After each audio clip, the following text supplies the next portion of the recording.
making me dance inside. Like I said, it's been 3 years since I'm knocking on your door, and I still can knock some more. Ooh, girl, is it feasible? I wanna know now, for I to knock some more.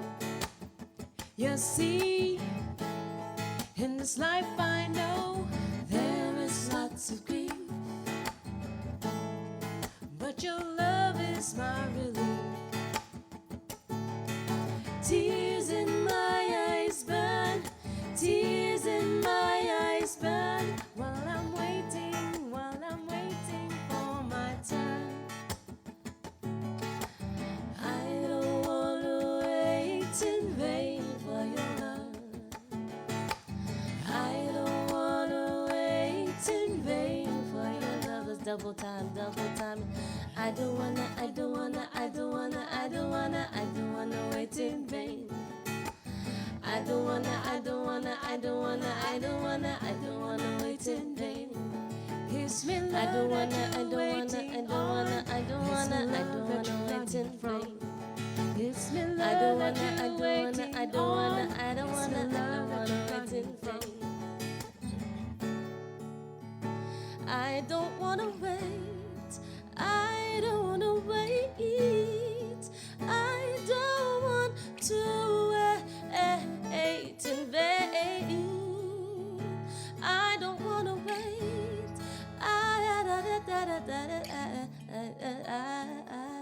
don't want to wait. KUAM FM Hagaya, Guam. You're listening to The Link with Chris and Sabrina on Breeze 93.9.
That's such a fair show to me, baby.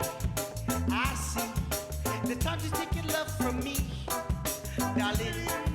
Crazy how I turn and then I let you stay. Yeah, yeah. What is this thing? 'Cause I don't know no more with you, girl. See, I don't know what love you bring. Yeah, and then you run away, pop up late, so wanna play. What is this thing? 'Cause I don't know no more with you, girl. See, I don't know what love you bring. Yeah, and then you run away, pop up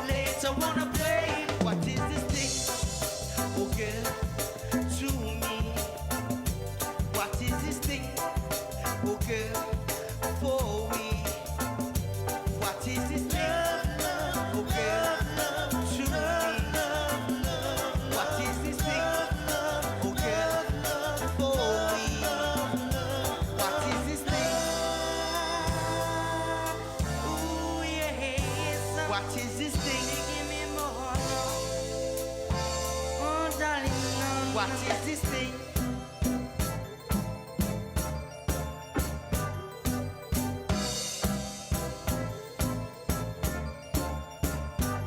Don't you tease me, cause when you do you make me cry. And if you tease me, within your love make me die. And it hurt, boy, you got to tease me all the time. I said it hurt, you got to tease me all the time. And if you tease me, within your love you make me cry. And if you tease me, within this love make me die. And it hurt, boy, you got to tease me all the time. I said it hurt, you got to tease me all the time. And I said,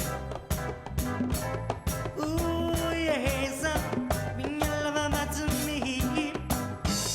Oh, girl.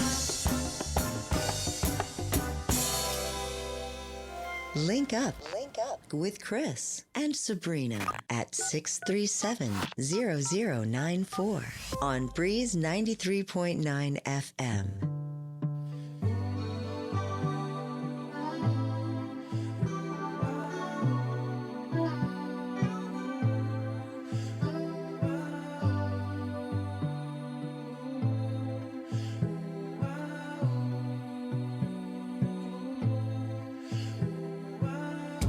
Let me take you to an island where the sun never stops shining. Let me take you to an island where the sun never stops shining. Can I take you to a place I call home? Down south in Pneumatic where my family roams. It's a hot summer day and we all kicking back, sipping on a cold one. Now what you think about that? That's life. Here on this island paradise. Yo, I'm going back soon, but I might think twice, cause that city life is way too fast. Yo, I'd rather stay and gone because this life is bad. Sand beaches, surrounded by my nature. No need to worry about these player haters and my culture. I got love for my people, still rapping Guam, staying true to my chat loose. Let me take you to an island where the sun never stops shining. Let me take you to an island where the sun never stops shining. I come representing Guam, USA. Raised on a hill in the Ville by the bay. Y to the O and to the Izzy. Me scooped out on the mic getting busy. Y'all know this pot. Cruising the day, then park the spot after dark in the village. Jordan's where you'll find me. Or down in Naval Mag with my nails right beside me. We just chillin', cause that's the way we do. Call the chat loose, tell them we gon' barbecue. The crew rollin' by tonight. We got Slim on the left and YD to the right. Let me take you to an island where the sun never stops shining. Let me take you to an island where the sun never stops shining. I gotta get some brew, cause I just got paid. Put up the canopy to get some shade, so we could kick back like it was nothing at all. While my primos and my homies playing basketball. The day is going smooth the way I thought it would be. Me and my family by the coconut tree, relaxed, waiting for the food to be done. My nephew's calling me to play one-on-one. I said, wait boy, I have to make the tanak. And once I get finished, I cook the tatagat, so we can chow down like we never did. Call everybody, especially the kids. We're just kicking back in the village. All the kids are playing around with the family. We're just kicking back on the island. Memories we're talking about with just you and me. Oh yeah. We're here in the beautiful island of Guam, chilling down in the wonderful village of Humane. It's a beautiful day today.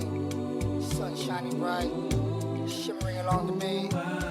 Family, children laughing around. That's how we doing down here on my island. Let me take you to an island where the sun never stops shining. Let me take you to an island where the sun never stops shining. Cocina uli die sombran zelten maakt. Et zu ita saluda antes de niga radzał za malakie estrezas durante todo el memu a nogi distancia como kupugi palu Zangiman malak guafi ikonum nasugi airi prebatu la noci nai banderata gaigi pues Atan Fanny Bandera Kau esta pagua pumalapa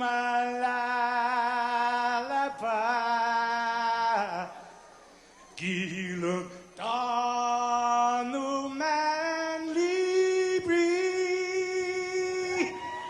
Tentamiti man ko badi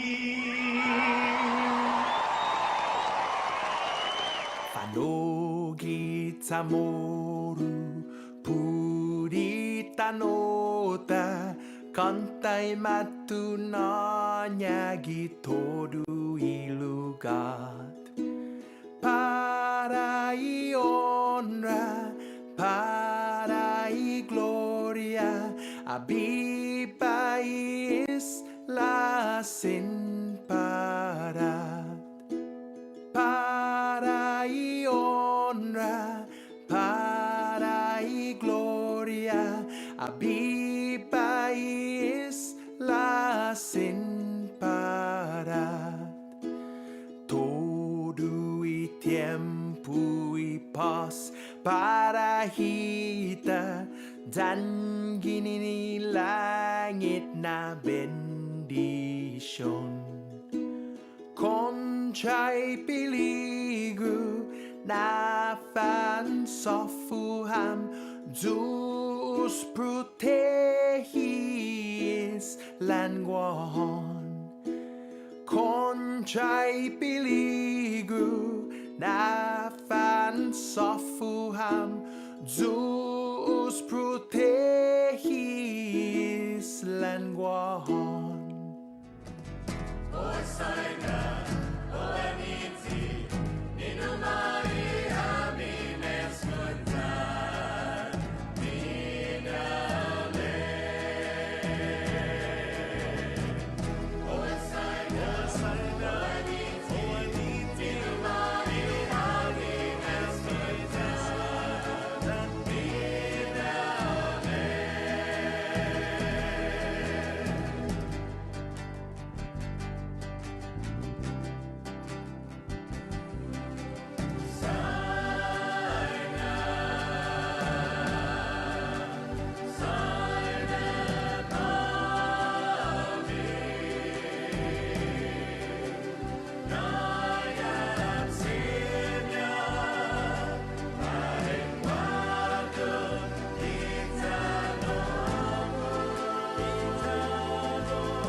I'd do anything for you. 1, 2, 3.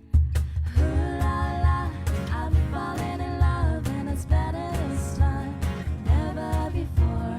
Ooh la la, I'm falling in love and it's better this time I've ever known. Ooh la la, I'm falling in love and it's better this time ever before. Ooh la la, I'm falling in love and it's better this time I've ever known. I have fallen in love. I have fallen in love. I have fallen in love. I have fallen in love.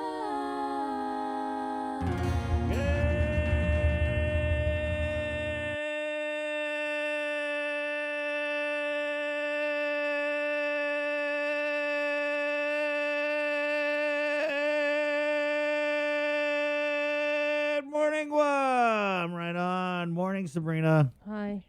Hi, Jason. Good morning. Hi, guys. Back to school online today. It's 6:18. Good luck to the kids, man. Right on. Bring, Yep, bring your yep, A yep, game. yep. Bring your A game. Make the most out of it. You guys can do it. We believe in you. Thank you. That's Jason Solis, ladies and gentlemen. And thank you for joining us here on the link. It's Tuesday, kind of like a Monday, but it's not. We're still in the COVID. The days just melt into each other.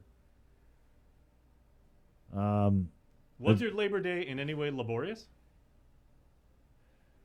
No, Like, it's what'd just you like, do? you know, Labor Bree and Day I felt worked like. yesterday. Yeah, I know. Thanks, guys. Way to go. It felt like Easter last year. Just like, is this happening? I don't know, but you need to chill out a little bit down south, guys. There's a lot of gathering going on at the beaches that I saw this weekend. Oh. Yeah. And I don't know if it was like everyone was in their own group, but it was like, wow, people were just out. Isn't it 25? Yeah, 25 vaccinated individuals, but the enforcement allegedly began on that yesterday. Yep. So we're getting public health on in this morning to find out how the enforcement's going, and you know what's going to happen to you if you should break any of the rules with the EO. You're going to have to write Gov Guam a check, apparently. Yeah, you're gonna have to write Gov Guam a check. I think you should make it. You should also have to write like 500 times. I will not lie or break the rules of the EO. Right? Bring back the old school punishment. At 6:20, we're brought to you by Pacific Points, Cabo Enterprises, ITD, and Jack in the Box. I saw something on Saturday, guys. Before we get into the real heavy stuff, I saw something and it actually made my day. I was coming from Airport Road. I was running some errands, you know, and I'm just driving around, you know, just to clear my head. I don't get down from the car and everything like that, just driving around. And I was coming down Bello Road through Machechi, right, in Dedido. I saw a Tesla. Oh, I saw that. Yeah. The all white one? It's a white one. It yeah. was white. It's a Model Y, so that's Tesla's like brand new, like the SUV. I mean, out here, I mean that's a big deal. And as far as I know, there are 3. There's a red Roadster, that's the OG one. There's a all orange one that you see up in Conway, like the lumberyard right across from Rev and Tax. Okay. And then now there's the white one. So if you guys own it, hey, like nice to see you guys. Congratulations. There's at least 3 Teslas on Guam. That's cool. Right on. And there's our random moment from Jason this morning. Thanks, Jay. 6:21. Who else coming on? They're launching the what version is it, Bree, of the Economic Emergency Rental Assistance? Emergency rental assistance program. Yeah. 3. Cycle 3. Cycle 3 of it, and they're including utilities and also, I believe, internet. So we're getting Bernie from DOA on about that. Lillian Posadas, the GMH administrator, to talk about hospitalizations and everything that's going on there. Capacity reach, the Blue Med 10 is up in the parking lot. It's not a good situation. It's actually very bad. But the hospitalizations, though, the numbers that we received reported out of the Joint Information Center last night, 50-50. 28 unvaccinated, 28 vaccinated in the hospital.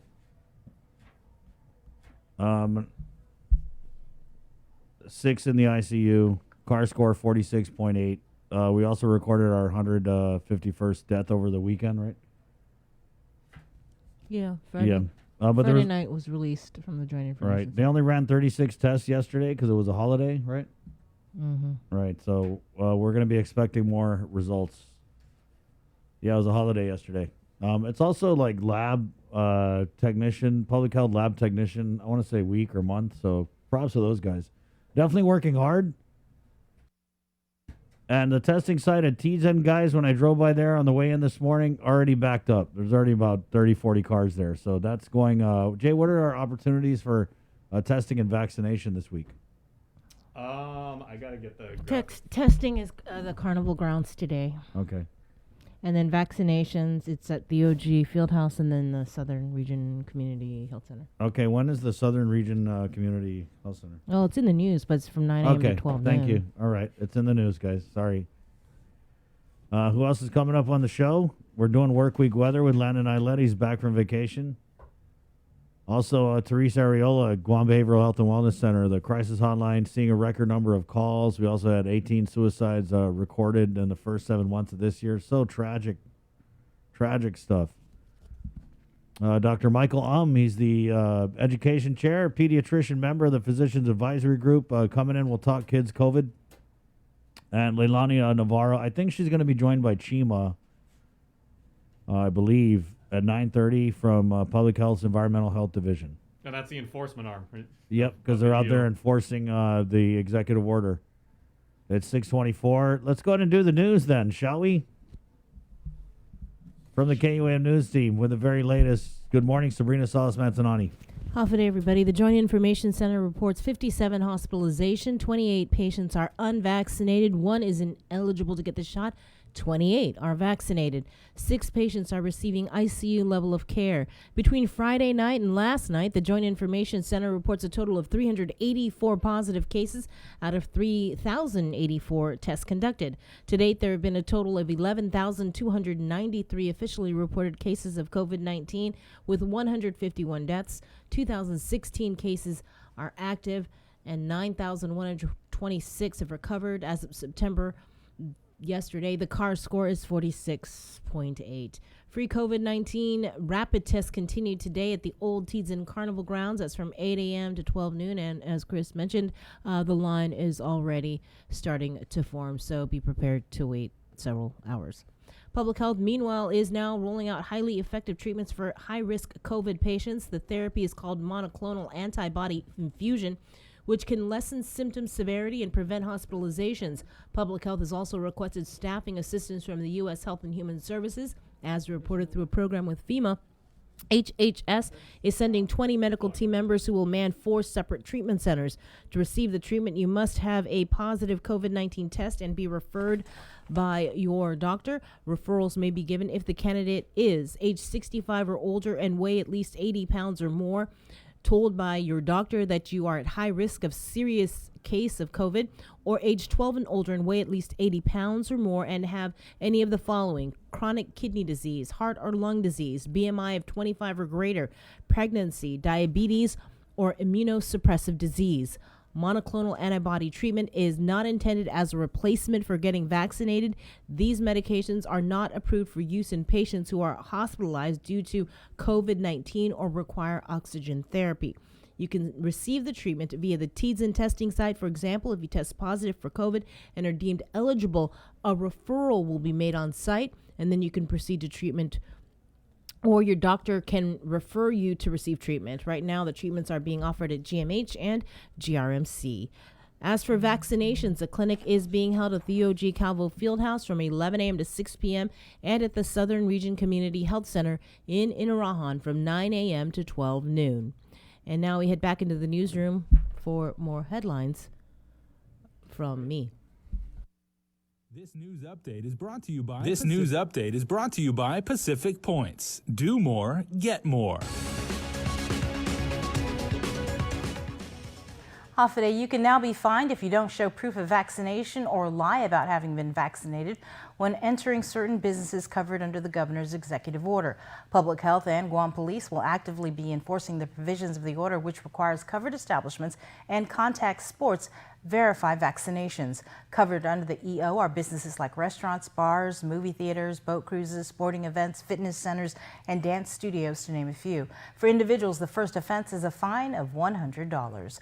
Labor Day is a day when we celebrate the achievements and contributions of the American worker. And while the pandemic continues to have a negative impact on the workforce both here and in the States, U.S. Secretary of Labor Marty Walsh offered a Labor Day message of encouragement and thanks to Guam workers, especially our frontliners. He spoke exclusively with KUAM's Nestor Lecanto. Hello, Mr. Secretary. First question, I wanted to see if you had a Labor Day message for the people of Guam. Yeah, well, first of all, thank you for having me. And to the people of Guam, I want to just say happy Labor Day. I want you to, I appreciate what you've done. This has been a tough 18, 19 months here that we've all been putting up with.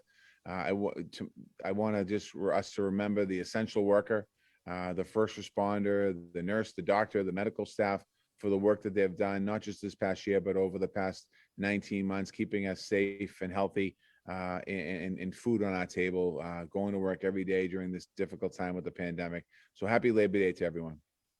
Mr. Secretary, the Pandemic Unemployment Assistance Program has been a godsend for thousands of workers on Guam. We are a tourism-based economy, so many of them lost their jobs or are currently in reduced hours. What is the likelihood that the Congress would extend the PUA program or anything similar to it? Well, I know that's a question you'll have to ask them. I know that Secretary Yellen and myself have written a letter to governors to let them know that in places that need to extend the unemployment benefits, that they'll have the ability to use the American Rescue Plan as far as after Monday.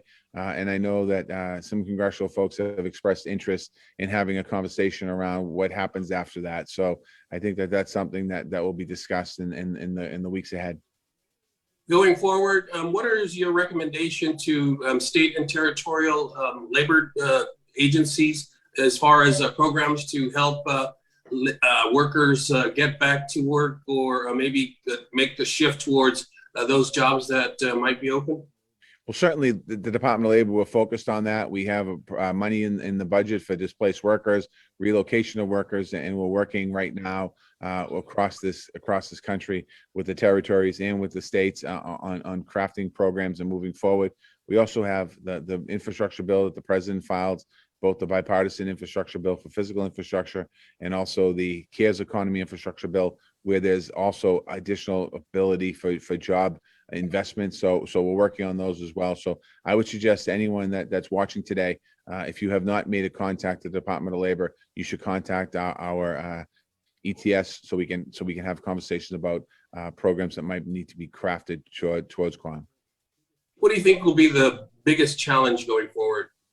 I think the biggest challenge right now really is the pandemic and getting those numbers down, the Delta variant, and worrying about other potential variants that happen. I think that, we saw great growth here in the country. In the last 3 months, we've averaged 700,000 jobs. Last month, we did over 1 million.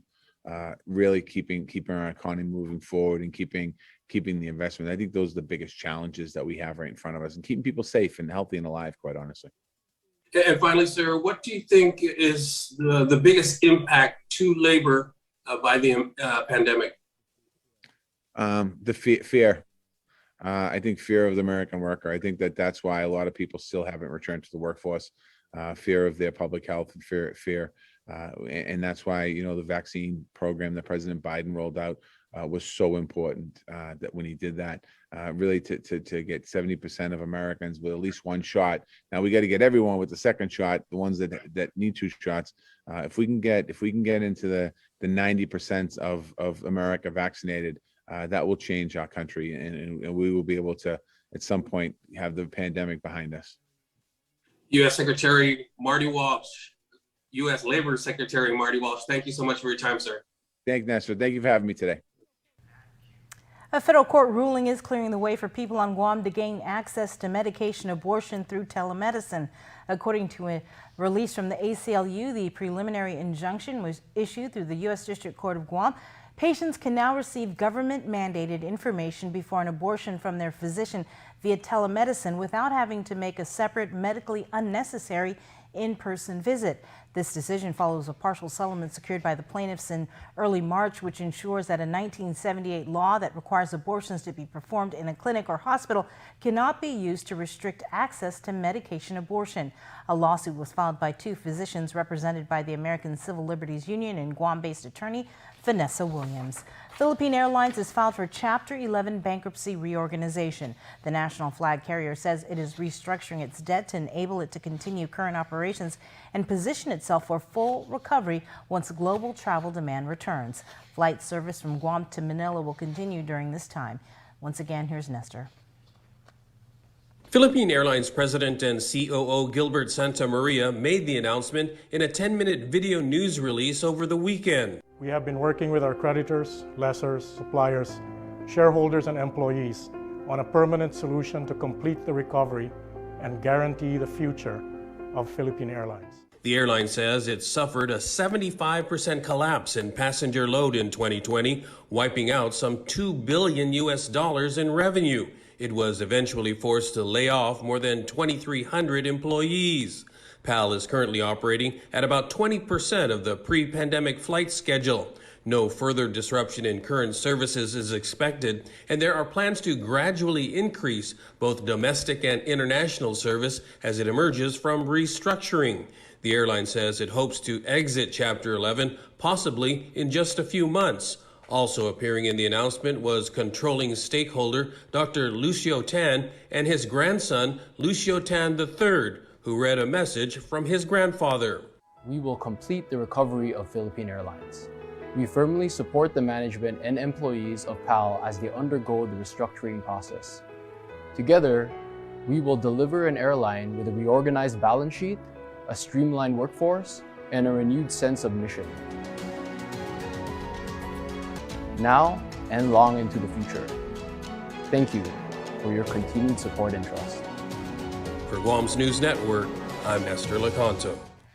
KEPCO and Samsung E&C America will have more time to file their response to a lawsuit filed by the AG's office back in August.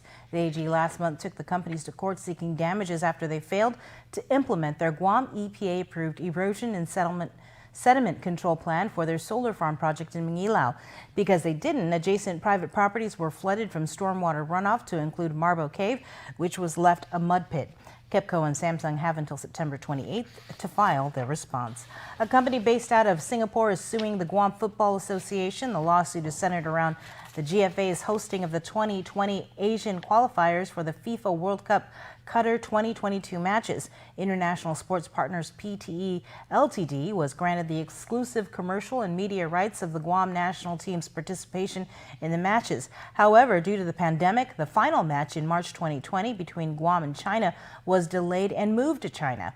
GFA is accused of breaching its contract with International Sports Partners when it then sold the rights to another company in China. The Singapore company is suing for $800,000 along with attorney's fees. Stay tuned to the link for more news and views. This news update is brought to you by Pacific Points. Do more, get more. As of 12 p.m. on Monday, the 6th, the Guam Department of Revenue and Taxation reports that it has received a total of 31,024 applications for the All Rise program. 24,149 applications were filed online, while 6,875 were filed manually.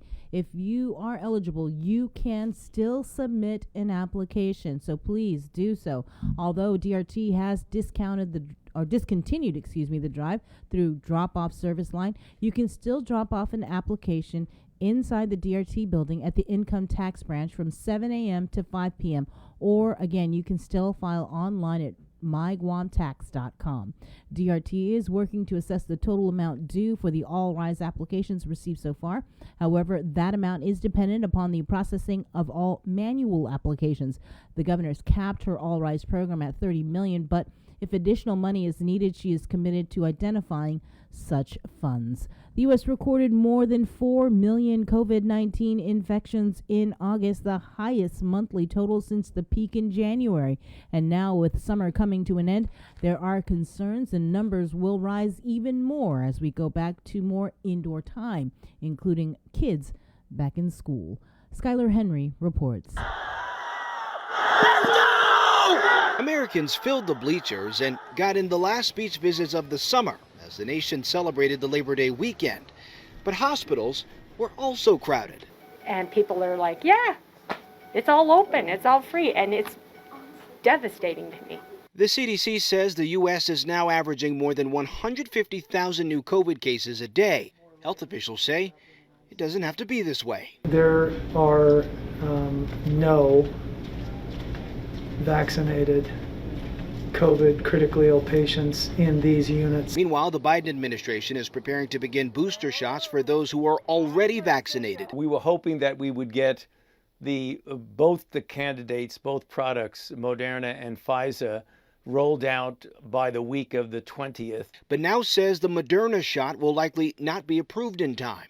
Administration officials say they won't rush the process to approve vaccines for children under 12, even as millions of kids will be returning to the classroom after Labor Day.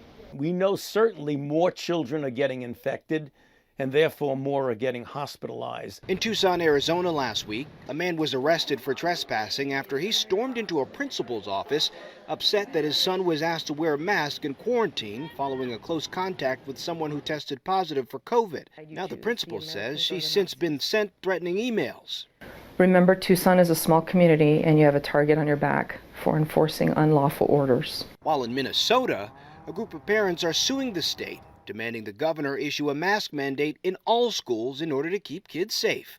Skylar Henry, CBS News, the White House. Today we're featuring Pyology as one of the many businesses on island that is Guam Safe certified by the Guam Visitors Bureau and carries the WTTC Safe Travel stamp. Guam Safe and WTTC Safe Travel Certified Program Showcase is brought to you in partnership with the Guam Visitors Bureau. Hafa, my name is Keone McDaniel and I'm a restaurant manager for Pyology Guam. We always put our guests first, both local and tourists, to create a safe environment so they can come and create their favorite comfort food, pizza.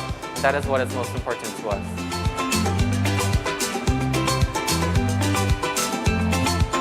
It is a testament to the hard work that we do to keep our restaurants clean day in and day out while providing quality ingredients for our guests. Being Guam Safe certified and having the WTTC Safe Travel stamp is a reminder to our customers that they can feel safe and comfortable when visiting our restaurants.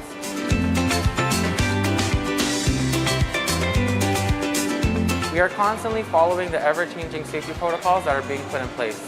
We sanitize our stations and our dining rooms constantly. We ensure our staff keeps themselves and the food safe by constantly washing our hands, by wearing our face masks, and doing our part to stay vaccinated.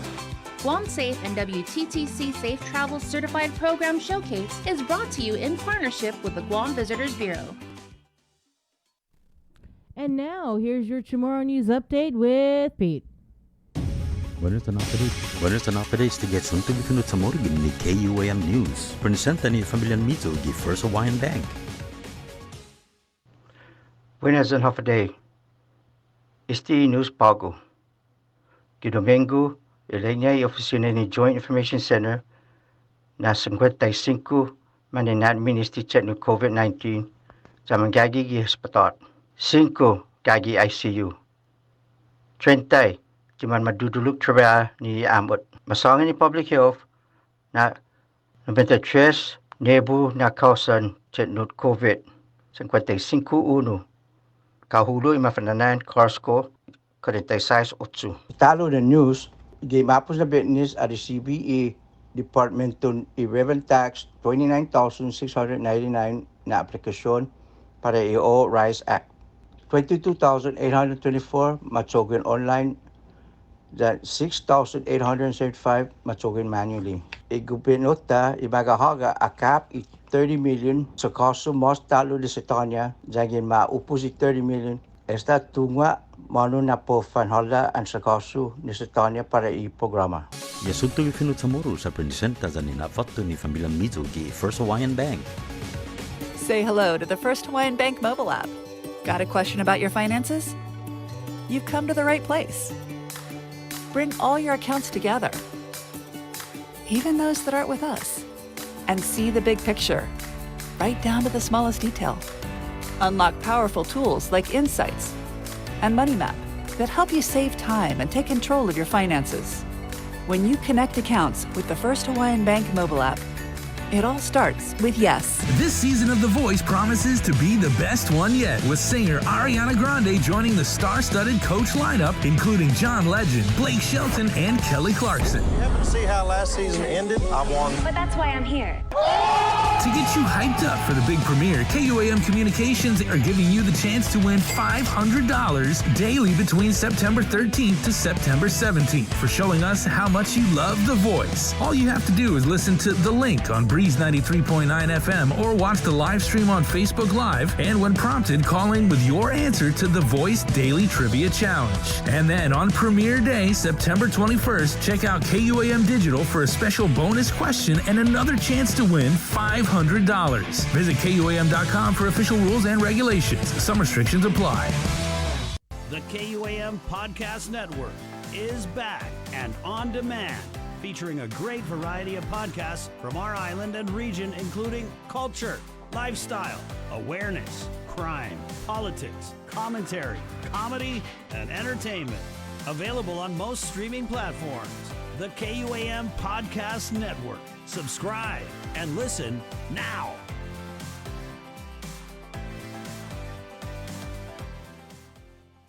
The relationship between Guam and Manila, Philippines is undeniable, as we share similar cultural traditions, history, and heritage, with generations of Filipinos calling Guam home. KUAM presents a monthly look at the capital city, featuring in-depth and engaging interviews on everything from medical tourism to new business and government leaders. Veteran newscaster Nestor Lecanto delivers Beyond Our Borders. This special program is brought to you by KFC and the Medical City, where patients are partners.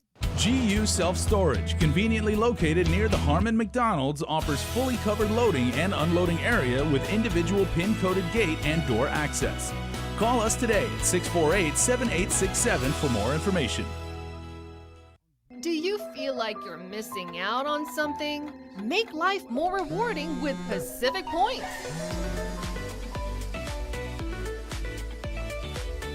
Earn and redeem points for bill rebates and free load at IT&E, discounts on fuel at Shell, vouchers at Foodies, and United Mileage Plus miles.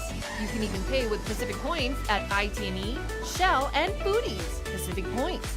Do more, get more.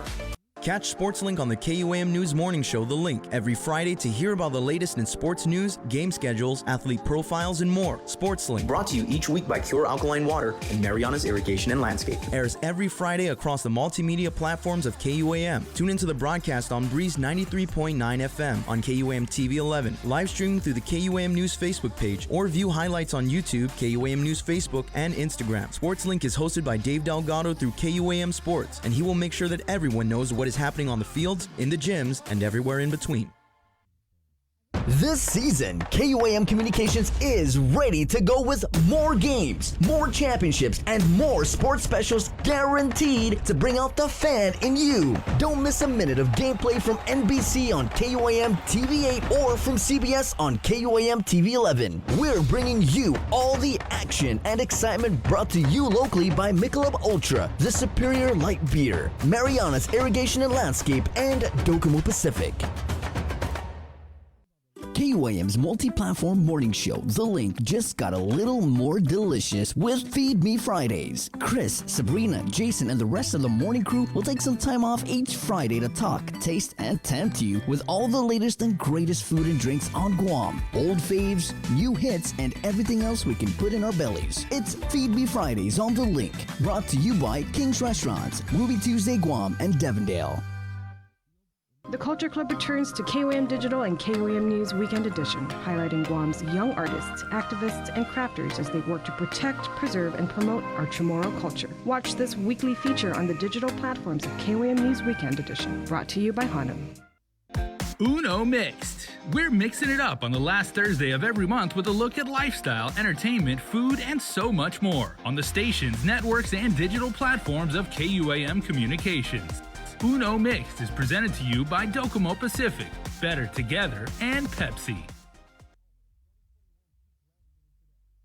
Get yourself all caught up with the week's games, scores, and highlights with the KUAM Sports Weekend Roundup on KUAM News Weekend Edition. It's all inclusive, all the fun and all the action wrapped up in the perfect presentation. Relive the moments on the KUAM Sports Weekend Roundup, brought to you by Gatorade. Greatness starts with G.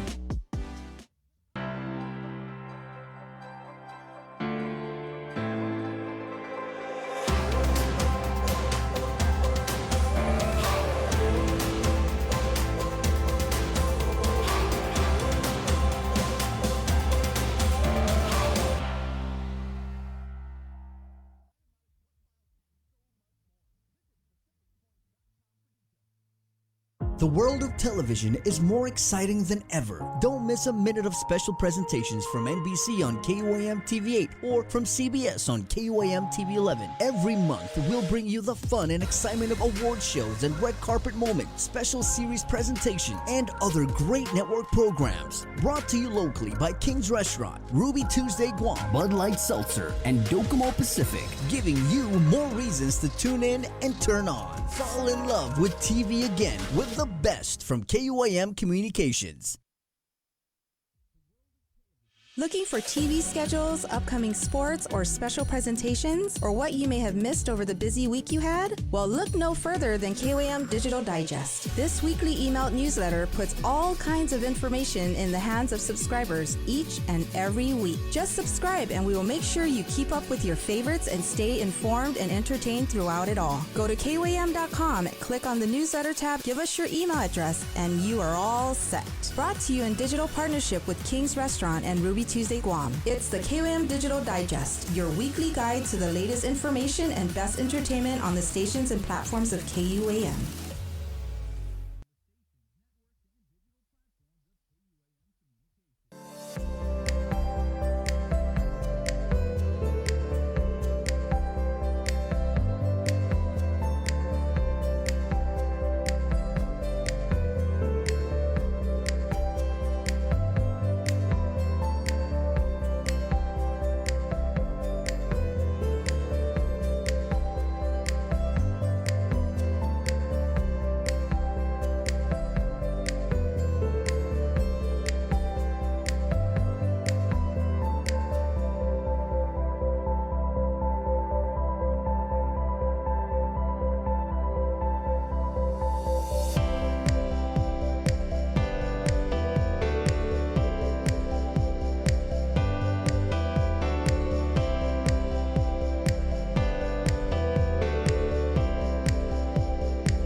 I feel like everyone has COVID, knock on wood, guys. But this weekend, I got so many calls and texts about, hey, where can we get tested? Or, oh, man, so-and-so has COVID. Can't check so-and-so because I got COVID. So do your part, because it kind of feels like we're on our own out here. We haven't really heard from our governor since she tried to cast out the unvaccinated. Whatever happened to that whole argument, though, about the unvaccinated? Because if you look at the hospital stats, it's pretty much even. And we really pitched our tent on that argument. Like we built a house on that hill. And there's no doubt the vaccines work, but like we've been saying, like Dr. Hoa has been saying, and a lot of literature out there says, is the effectiveness starts to wane 6 to 9 months after taking it. And so I'm pretty sure that's got people asking questions. Like, when did these 28 people in the hospital take their vaccine? Is it a case of they took it early on in the vaccination effort and now it's starting to wane? Or is it the Delta variant? There's a lot going on where these doctors say, well, first of all, the Delta variant doesn't care if you're vaccinated or unvaccinated, right? So there's that. And then you have our vaccinated brethren in Scissorin who took the vaccine early on. Maybe you were in a cabinet member and you got the shot before the Monumco or whatever. Maybe it's starting to fade off. That's why we're talking about the boosters for this month. So there's just a lot going on, but I really feel like the governor should come out here, because we haven't heard from her. It's been like 3 weeks, 3 or 4. I don't know. It's been a while. But they need to redial these protocols that target the unvaccinated and continue the vaccination effort, but also put in place more evenly applied protocols. Good morning. 6:54. Another question I'd like to know, and we're going to try and get the data for you guys, with looking at these vaccinated hospitalizations, because it's crucial. Again, it has people scratching their head wondering, because our governor said this was a pandemic of the unvaccinated. If that's the case, then why do we have just as many vaccinated people sitting in a hospital bed as we do unvaccinated? Tell us why. Make it make sense. That's all. Because if you want people to get vaccinated, then you've got to come out and say, okay, the reason why there's 28 people who are vaccinated in the hospital is because they took it early on, or, they're elderly, or they had other conditions, or, whatever. Because it just makes people wonder about the effectiveness. And that's what they said with the vaccines. They said it's supposed to prevent severe illness and hospitalization. That's clearly not what's happening. It's unfortunate. We've got to pray for everybody. And again, that's why I'm saying vaccinated, unvaccinated, you got to do your part, because we're on our own out here. We haven't heard from the governor. But seriously, they should have listened to Dr. Hoa Wen and applied like more even protocols that apply to everybody. Because as it says right there, black and white, the black and white of it, 50-50. It's not even like 2-1 anymore. It's 50-50. And who knows what it'll be tomorrow, but the point again is that even if you're vaccinated, you could still land in the hospital if you get the COVID. So it's tough. It's tough to sell this to our people, Bree. Because you remember last surge, we were out here like, hey, stay home, do this, do that. And it's tough because for a lot of people, they're trying to make sense of this. And the thing is, what is it, guys? Rapidly what? Rapidly evolving. It's always rapidly evolving.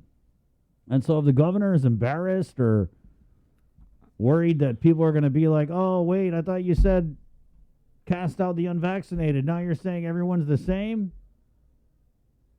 Don't worry about it. Don't feel embarrassed, because everybody knows this COVID crap, it's rapidly evolving. It could change tomorrow. So just come out here and tell the people it's rapidly evolving. It looks like vaccinated people are going in the hospital. We're going to regroup and reapproach what we got going on.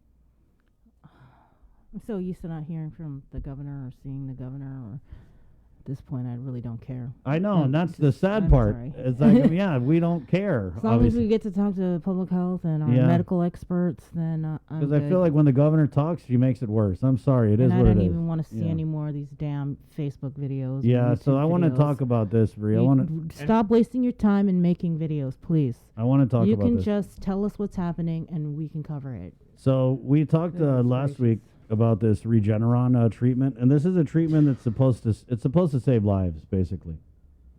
And we've had it for a while. We've had this Regeneron stuff, and we had Dr. Hoa on last week talking about people can ask for it, right? So you don't have to like sit around and wait until you get so sick you're going to the hospital. There's actually things that our government can do for you that they could have been doing earlier on, but they weren't. So anyway, they started offering this Regeneron treatment over at the public health testing site. Well, actually, GMH has been offering GMH, Regeneron. you're right, they have been. But then they started offering it over at the testing site in Tizen, which was news to us. Had we had known they were offering it, we would have definitely been able to help get the word out about it. But instead, They were doing the referrals. so they're doing referrals, but how did we learn of...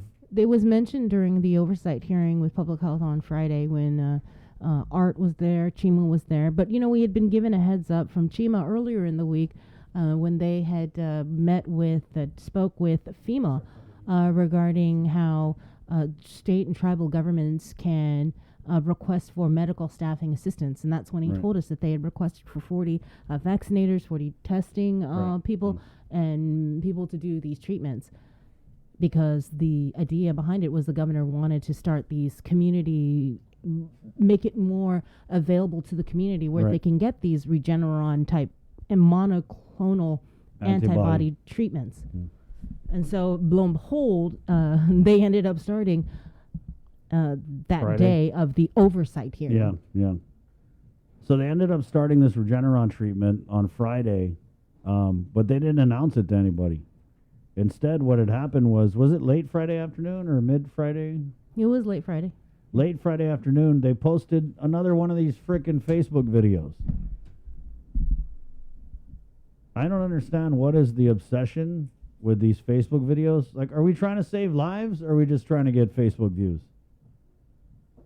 Are we trying to save lives, or are we just trying to get engagement on your Facebook page? Because we're trying to save lives out here. I don't give a damn about social media. It's a tool to get out information that you can use with your media partners to supplement getting the information out, right? That shouldn't be it. It shouldn't be, hey, we're going to put this out. We got it first. It's like we're in a competition with our own government. They're like trying to break news. I know. It reminds me of China. It's crazy. It's nuts. We just want to help. We want to help get your information out because guess what? The media has a bigger reach than the governor's Facebook page because the governor's a politician and people take what politicians say with a grain of salt. So once again, just saying, IJS, I'm just saying that we're here for you guys to get the information out. And guess what? They're doing Regeneron treatment. It's almost like this message that our lieutenant governor put out for the school kids at 9 o'clock on a Thursday night. Well, let's take a break. Yeah, please, let's take a break. We're going to take a I'm break. about to go off. I know, don't please. That's okay. We're going to take a break. Grown-ups working up at Adelup. We're going to take a break, guys, and we're going to come. Professionals. Yes, we do need some grown-ups working up there at Adelup but I just want to go back to like the communications. It's hurting people. The lack of communications, the messaging. There was a whole article with Dr. Hoa. We've talked about this a million times. Like, you are doing such a crappy job of communicating vital and needed information that it is dividing our community. It's causing so much anxiety, fear, and frustration. It's 7 o'clock. Take your meds, Guam. Take your meds. Ooh, I forgot to take my meds. We're going to take a break, and let's all go take our meds, and we're going to come back, and I'm going to tell you how to get some emergency rental assistance, even for your utilities, because the PUA, guess what, guys? Yep, PUA, it's over. Here we are. Good time to see that plan. I'll tell you, it would be a good time. This would be the perfect time Like, if you're going to come out with a video now, this would be perfect. We're going to take a break. We're back with more. Next, right here on The Link. Good morning. This season of The Voice promises to be the best one yet, with singer Ariana Grande joining the star-studded Coach lineup, including John Legend, Blake Shelton, and Kelly Clarkson. You happen to see how last season ended? I won. But that's why I'm here. To get you hyped up for the big premiere, KUAM Communications are giving you the chance to win $500 daily between September 13th to September 17th for showing us how much you love The Voice. All you have to do is listen to The Link on Breeze 93.9 FM or watch the live stream on Facebook Live, and when prompted, call in with your answer to The Voice Daily Trivia Challenge. And then on premiere day, September 21st, check out KUAM Digital for a special bonus question and another chance to win $500. Visit KUAM.com for official rules and regulations. Some restrictions apply. KUAM TV has been on the air for 65 years. 65 years of growing, changing, and adapting to the needs of our local community. 65 years of making you smile, laugh, and cheer, and being there for you in times of tears and heartbreak, and learning to heal together. We've kept you on the edge of your seats, been a trusted source for you to turn to, weathered many storms together, and celebrated life's big moments. And now at 65, we celebrate all the firsts we brought you over the years, and all the firsts that lie ahead as our world changes. KUAM TV, celebrating 65 years of firsts on Guam.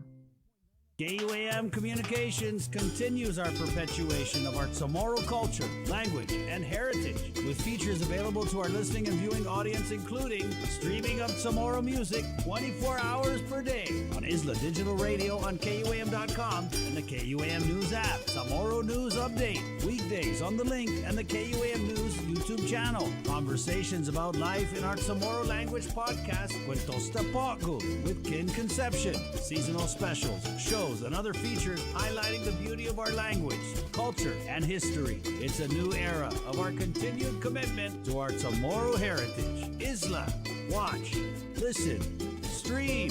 Viva Isla!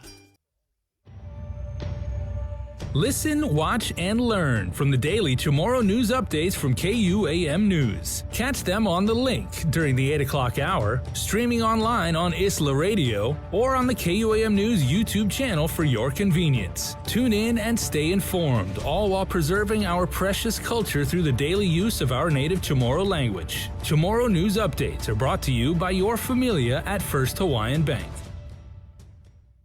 The Culture Club returns to KUAM Digital and KUAM News Weekend Edition, highlighting Guam's young artists, activists, and crafters as they work to protect, preserve, and promote our Chamorro culture. Watch this weekly feature on the digital platforms of KUAM News Weekend Edition, brought to you by Hanum.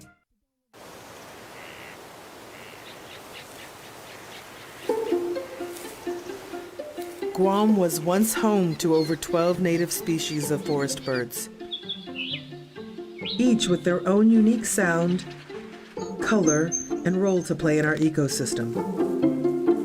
However, the arrival of the brown tree snake has threatened their existence. Today, only 3 of these species still exist in the wild. But what was once lost can be restored. Join the Department of Agriculture's efforts to restore our ecosystem. It is only through partnerships with various organizations and the community that we can give our native birds a future.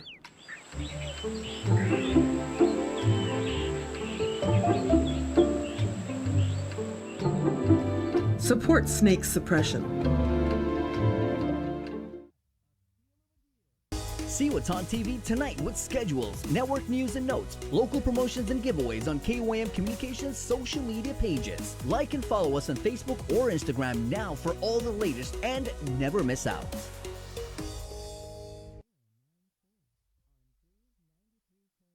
FM. Please don't change the line. Keep your number same. I know I'm far away, but I swear I'll never change. So just keep the light up, keep the light up, keep the light up, keep the light up.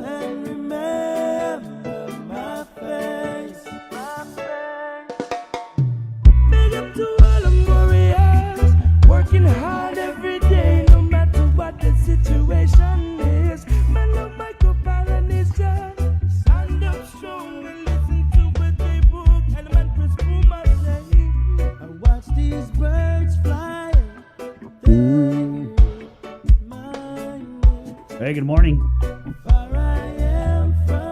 7:07, right here on the link. Let's head into the KUAM News Zoom room. Bernie Guinness, the Deputy of DOA, Department of Administration, joins us for day 2 of the Emergency Rental Assistance. Is this 2.0?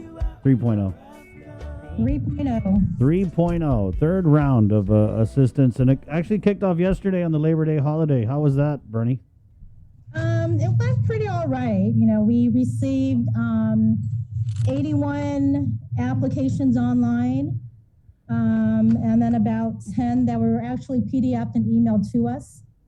So that was good. And then we also, taking a look at the numbers, there was about, because the intent for the cycle 3 was really to focus on adding additional services like the internet services, right? That was kind of like a highlight. So out of those online applications, there was about 70 that checked the box that they were wanting to receive the assistance for the internet.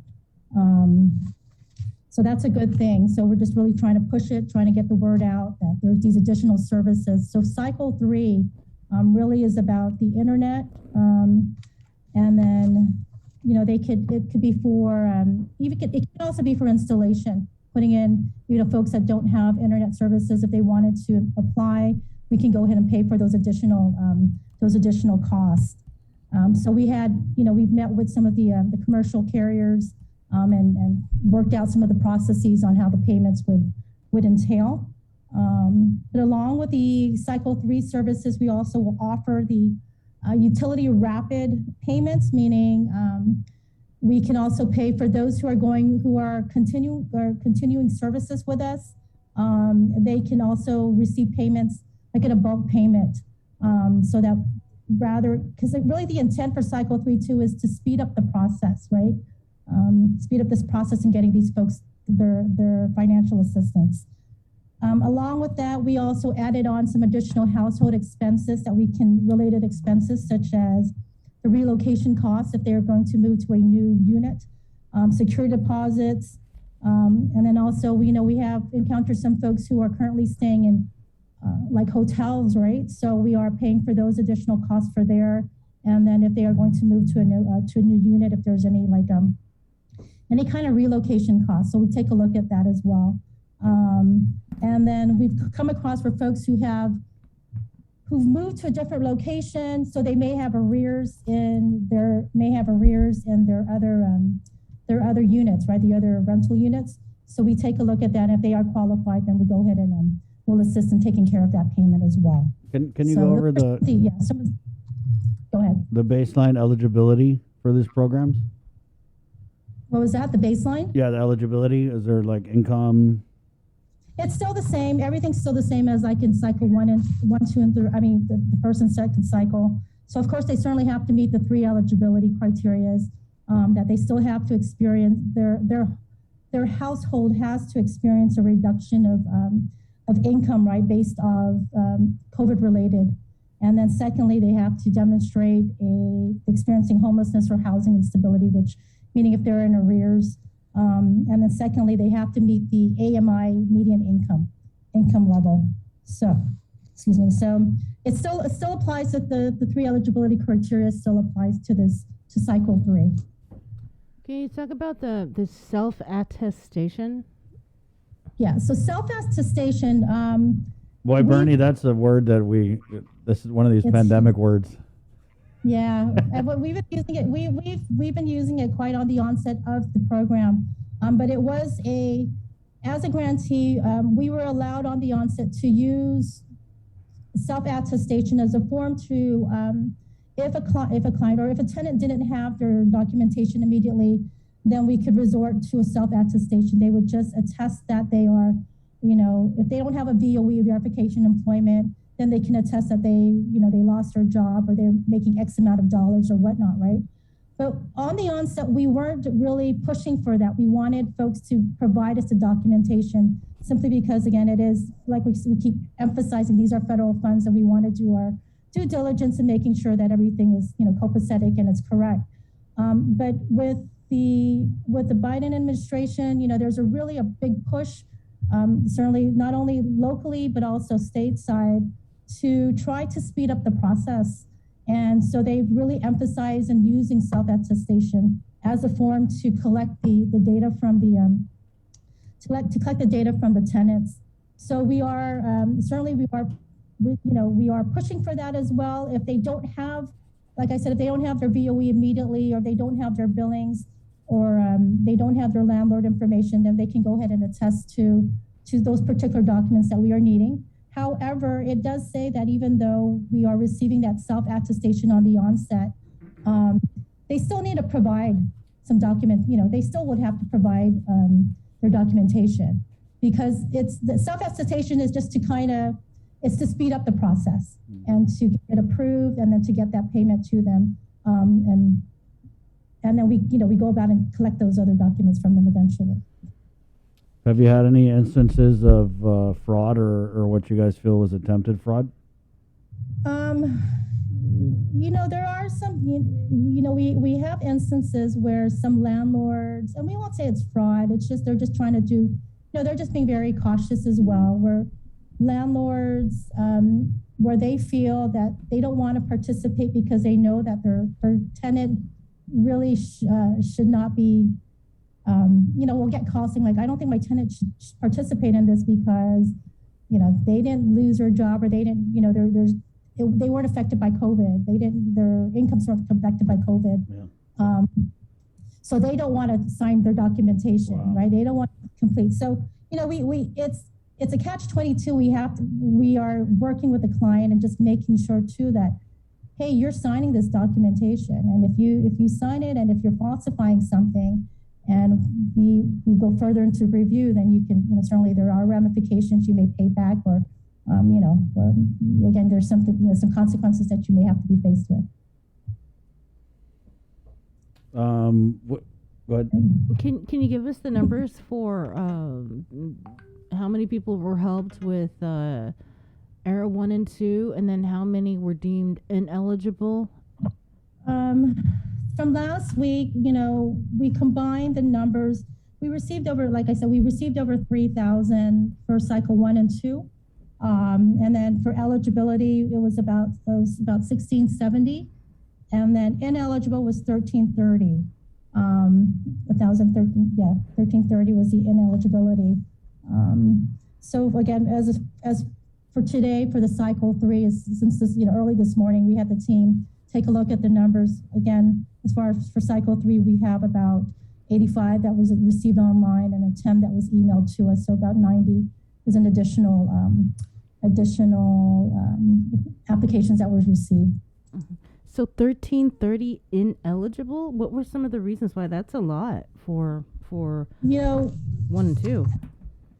Yeah. Again, we were also, there is, again, some of these folks, and they receive, it's usually like if they're not in arrears, right? That's something that we noticed. We were also competing with, when the PUA, competing with stimulus is coming out, right? So when these folks we noticed that when we eventually got to them and made calls to them, asking them, okay, turn in your documents, where are you at? Oftentimes they said, oh, we already paid our bills. We got our stimuluses, so we paid our utilities. So then it kind of booted them out, it kicked them out. So it was really, it was quite challenging, where we were trying to catch them in time. But if they made their payments with their stimuluses, then, good for them. But certainly there are, this program is for those who are needing those assistance if they are in arrears. But if they're not in arrears, then it takes them away from that. So PUAs, there's no more PUA. Are you anticipating a lot of people, I guess, to start filing? Yeah, we are certainly, once we're going to get with Department of Labor too, to kind of see if we can, there was a suggestion to just try to see if we can reach out to those individuals who were receiving PUA, also letting them know that if they are, again, really reaching out. It's all about our marketing, just letting the people know about the program, and trying to let them know that it's here. So if certainly those who are not going to be under PUA will, they more than likely will fall under that criteria, the 3 criteria. Is this and then they can apply. Are you only able to file for this online? Nope, we have, there's different options. Just like in the past, they can, do old school, they can come to the office, pick up the hard copy here at the office here at ITC, second floor, suite 219, or they can. The preferred path really is the online, simply because with everything happening, right, with the increase of numbers. But they can also PDF. There's a PDF format fillable if they want to download that or complete it through there and then email it to us. So there is different options for them, you know, the online, the PDF version, or actually come to the office and then to drop off the hard copy.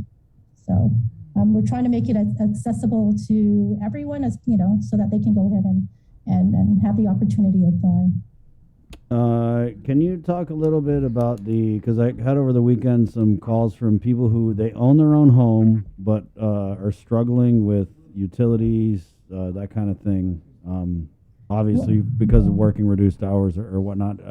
There's a program in the works for those people who pay mortgage, right? So, yeah, fortunately, you know, happily, we turned in our homeowners assistance fund plan to U.S. Treasury. It was last week or the week before. So right now it is in review. That plan is it's a $13.5 million what the funding amount would be. So the criteria with that is that they have to be a homeowner, right? And then secondly, which is a better thing, which is a good thing, is, you know, the area median income is at, for the renters, it's at 80%, but for this the homeowners assistance, it is at 150%. So that's a higher median income. So for example, like a family of one, the median income is $79,000. So that's qualification is it's easier, right?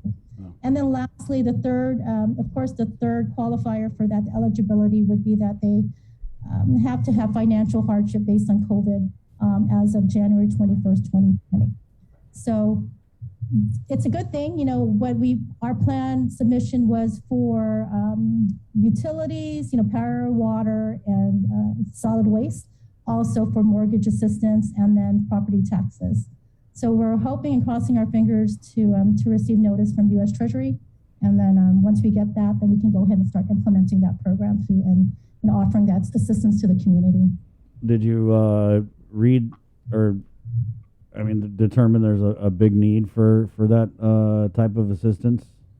Yeah, we have a team that was, certainly they were taking a look at some data. And we actually have the plan that we submitted to Treasury. It's on our website. So we took a look and we worked with some of the financial institutions to take a look at what's the the delinquency and the counts on the delinquency. So then that allowed us to kind of determine also like what the threshold would be as far as what we're going to be offering the financial assistance to the homeowner. What we placed was 15,000 is, I believe it was 15,000 is what we indicated on our plan per household to receive. So, that's a really good thing. It's 13.5. It's not a lot like as if, with like the rental assistance, but certainly we wanted to make sure that there was enough to go around, and looking at the data from the institutions, we know that there certainly is a need for assistance. All right. Okay. And how much is available for Cycle 3? Cycle 3 right now, it's still Cycle 3. There's about 25 million is the okay. Yeah, I'm with okay. Hi, Mr. Byrne. Okay. Yeah, that was. Yeah, Tom, feel free to jump on. Yeah, I think he's going to hop on the other one. So as far as the ERA Phase 3, right now as of today, we've spent about 4.8 million. So we have about 25 million available for the funding for Cycle 3. When's the deadline? And again, it doesn't end until September of next year. So certainly there's a lot of time. But again, we just need to have people apply and then and get them qualified for that.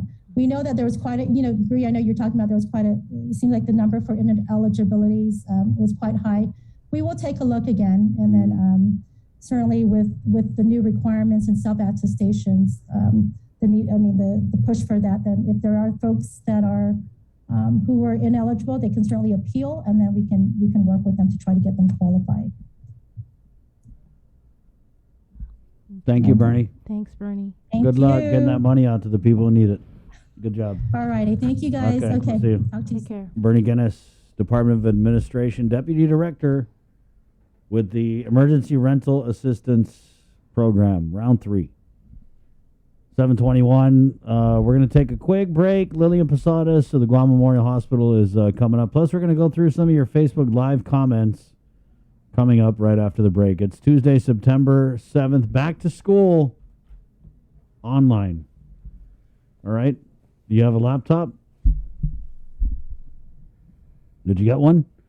There's a whole process. If you're trying to scramble around and get one this morning, good luck to you.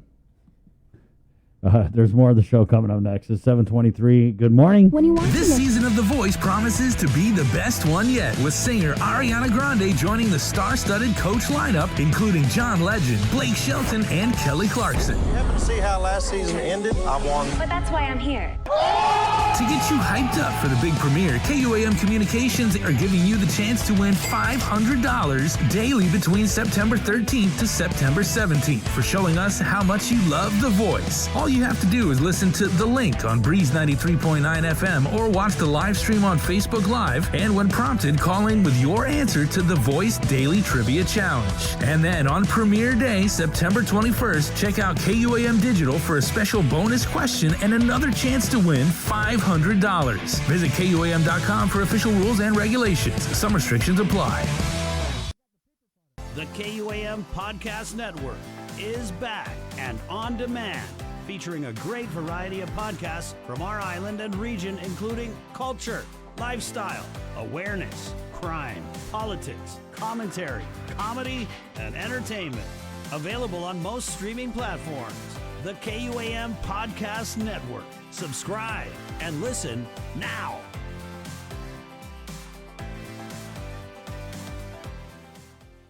KUAM TV has been on the air for 65 years. 65 years of growing, changing, and adapting to the needs of our local community. 65 years of making you smile, laugh, and cheer, and being there for you in times of tears and heartbreak, and learning to heal together. We've kept you on the edge of your seats, been a trusted source for you to turn to, weathered many storms together, and celebrated life's big moments. And now at 65, we celebrate all the firsts we brought you over the years, and all the firsts that lie ahead as our world changes. KUAM TV, celebrating 65 years of firsts on Guam.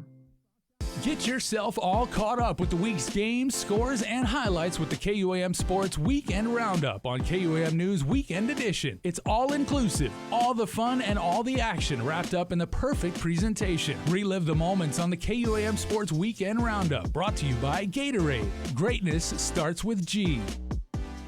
The Culture Club returns to KUAM Digital and KUAM News Weekend Edition, highlighting Guam's young artists, activists, and crafters as they work to protect, preserve, and promote our Chamorro culture. Watch this weekly feature on the digital platforms of KUAM News Weekend Edition, brought to you by Hanum. The relationship between Guam and Manila, Philippines is undeniable as we share similar cultural traditions, history, and heritage, with generations of Filipinos calling Guam home. KUAM presents a monthly look at the capital city featuring in-depth and engaging interviews on everything from medical tourism to new business and government leaders. Veteran newscaster Nestor Lecanto delivers Beyond Our Borders. This special program is brought to you by KFC and the Medical City, where patients are partners. GU Self-Storage, conveniently located near the Harmon McDonald's, offers fully covered loading and unloading area with individual pin-coded gate and door access. Call us today at 648-7867 for more information. Say hello to the First Hawaiian Bank mobile app. Got a question about your finances? You've come to the right place. Bring all your accounts together, even those that aren't with us, and see the big picture, right down to the smallest detail. Unlock powerful tools like Insights and Money Map that help you save time and take control of your finances. When you connect accounts with the First Hawaiian Bank mobile app, it all starts with yes.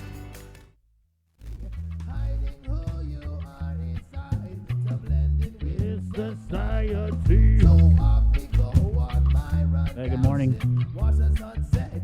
Morning. Yep. Online classes are in session. What a weekend to lose a tooth. My girl Callie lost a tooth, so she's going into online with a missing tooth right in the front. A little Duffy to the side. 728. Yeah, good luck, kids. We did have a comment here. High school's in session for T10, or should be. My Wi-Fi was logging in when I left for, or the middle kid was logging in when I left for work. Hope the internet lasts. Didn't pick up a Wi-Fi yet. That's going to be kind of the scramble. But you guys had all last week.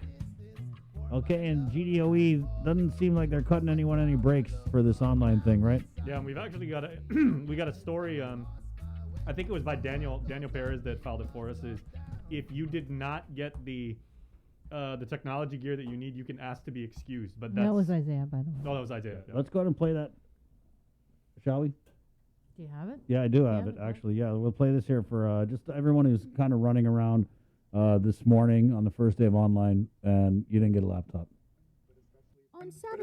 On Saturday morning, the Guam Department of Education held a virtual input session to address support and Is there a right one? Okay. Thanks, guys. I don't see the right one. Anyway, call your kid's school, okay? If you don't have a laptop.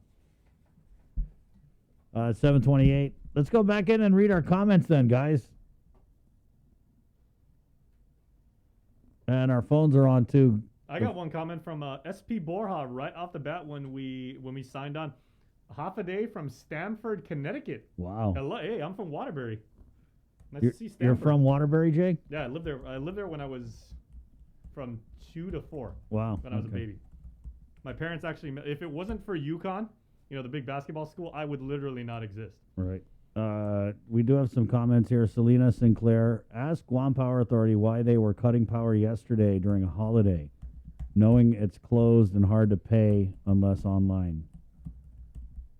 Amy comments in, devices were not ready yet. We sent messages and called, just saying, talking about Tejan High. Robert Luty, school's open at 7 or 8 a.m. No one seems to answer the phones. Well, if you got your class dojo, do you guys do the class dojo? Hiya! Check your messages there, because I know that the teachers did send out some schedules. Amaka-san, Atfarez comments, sorry for those who are on rental assistance. They already paid off for 12 months and they're still eligible for the 3 assistance. Probably not. Jose Tepahago Jr. comments in Hawaii, their union is bringing a class action lawsuit against the governor for vaccine mandates. Kataluma writes in, sad, all are suffering regardless of the amount they make. Please look into the prices for gas, food, other needs are so ridiculous. Everyone is in need of help at this time. Can't you all see the robberies are taking effect on some? Rosemary LaGuardia comments, your office along with DOL should send out notices to PUA applicants now and allow them to begin time to start your application process. Yes, people who receive PUA are eligible for the emergency rental assistance. What else we got here? Chamarita Rages. She's talking about what we were talking about earlier. Remember the governor had came out about 3 weeks ago and called this a pandemic of the unvaccinated? Well, clearly that, if they believed it was true then, is not true today, as we're seeing 50-50 hospitalizations, 28 unvaccinated, 28 vaccinated. I think at this point, you can't continue to say that when the data doesn't show that it's true. And they're trying. I mean, they put out these JIC releases and they'll be like 57 hospitalizations, 28 unvaccinated, vaccinated unavailable. Like they're really trying to just ignore the elephant in the room, which is that we're getting a lot of people who are fully vaccinated going into the hospital. That's why you got to do your part, guys. Please, please, please, just tone it down. You don't need the governor to come out and wave her wand and put us on a lockdown to tone it down yourself, okay? Did I get my wand yet? I might have to take a break to get my wine. Chamarita Rages. So we're talking about this morning because I know that there's a concern with Adaloop that they come out with something and then it's a big mess up and then they got to go refine it and come out with it again. And so I feel like they don't want to come out with any additional orders because it's just going to make the governor look wishy-washy. But Chamarita comments, the governor of Guam should admit her mistake and just say we're all in the same boat and learning everything as we go every day. Don't let the boat sink. If you know something, say something. That's why your island people are going around, and yet we're still transitioning from the guidance you put out on social media and the executive orders. We listened, but you hide what you actually really know. People are going to disregard the main problem. Jamie Lynn comments, it's sad. So many people are on reduced hours and need the PUA. So many unemployed that need PUA. What are you going to do to help them, Governor? Who can survive with 18 hours a week of pay? Who can survive less than 30 hours a week? Sarah comments in, how about credible sources of public health information like the WHO or the CDC? I agree with Sabrina. We should stop hounding Adaloop for information at this point. Nor comments, why Tumon police not doing anything about military walking around Tumon without a mask? We'll ask public health coming on this morning. Man. Malia Lawrence comments in, how can the media ask questions with a Facebook post? She can't even come out to the link and answer questions? So disappointing. Totally agree. Yeah, Ina Lee. Good morning, Ina. Good morning. Chris, Sabrina, Jason, thank you for your updates. Always. You got it. G-Mart Takenko comments in, there's a waiting list for laptops at Simon Sanchez High School. So if there's a waiting list, my child won't be an online class. Dizia Suaria writes, I was told last week Friday to go to my daughter's school to apply for a laptop, so I did apply last week Friday and was told I will be called if my daughter qualifies for a laptop and to wait until I'm called to pick up laptop from school. What school is that? Dizia, what school is that? Well, we did you get the one for Sanchez? I wrote it down. Okay, yeah. So there you go. First day online, and of course, this is a huge logistical pivot, right? As GDOE, they gave out these laptops last year, and then they took them back, right? Mm-hmm. Right, and then so now they had to re-roll them out, which is a huge process. So good luck. It looks like first day online classes, and we got kids without laptops. And you know, a really good buddy of mine actually runs the IT unit over there at GDOE, and like some high school friends of mine were saying, it's like, man, you know, those. I mean, obviously they knew they might have to redeploy the MiFi cards, the laptops, and everything like that. But again, how many laptops did they give out like last school year? 1,700, 4,500, something like that. It was a very, very large number, and just to get them all ready and set them up again. And then when they announced that school would be returning to distance learning, they got 2, 3, 4 days to get ready. That's tough. Yeah, that's a big job right there. It is. But you know, they're working on it, and they are. So like, all thoughts to my buddy Vince and those guys down there, because they got a lot of work. You know, one other thing that hasn't really been mentioned, Bree, but I'm kind of thinking that it's going to go beyond this week, is when the governor came out and temporarily suspended the face-to-face learning, there wasn't a timeline provided, right? It was just a temporary suspension. So just wondering if this is going to stretch beyond this week. Kind of seems like it will, right? They're not going to go and put on this huge effort to get everyone online and then be like, okay, thanks, back to face-to-face.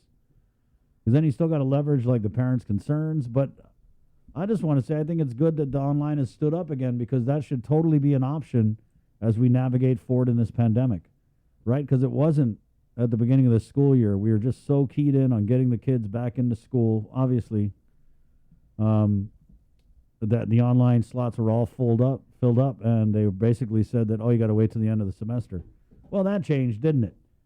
So hopefully that method of learning will be preserved as an option going forward, maybe in conjunction with cohorts, right? Maybe when we do get back to face-to-face, maybe they're going to split the load, because I just hear from so many school staff, and they're working so hard, right? They're right out there on the front lines dealing with the unvaccinated school population, which is tens of thousands of kids.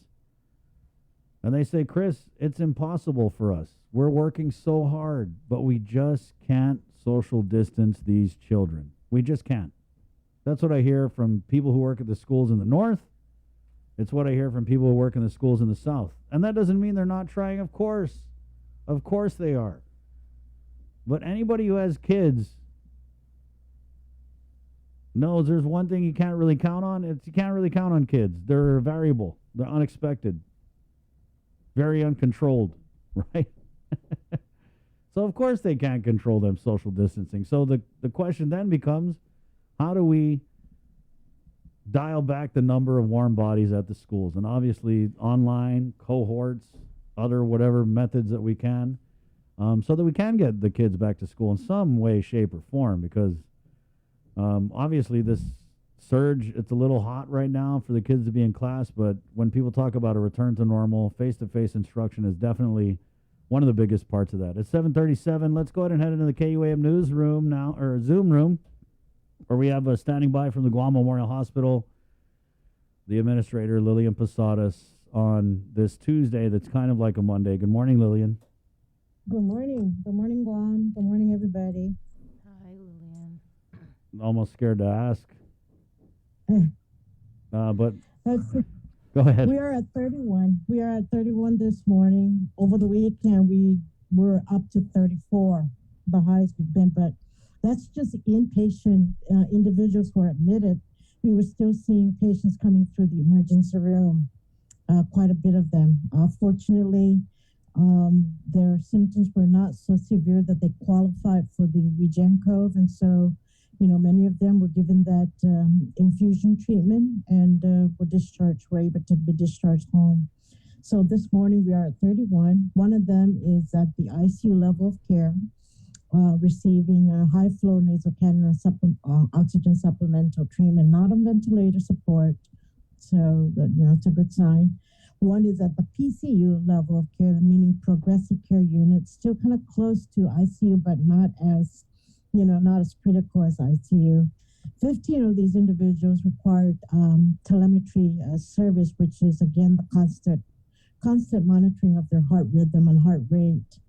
12 of them are on medical status, and one we have individual in the labor and delivery area, one female individual who also delivered and is COVID positive. So we're seeing more and more of the maternal child health, client population coming in with COVID positive.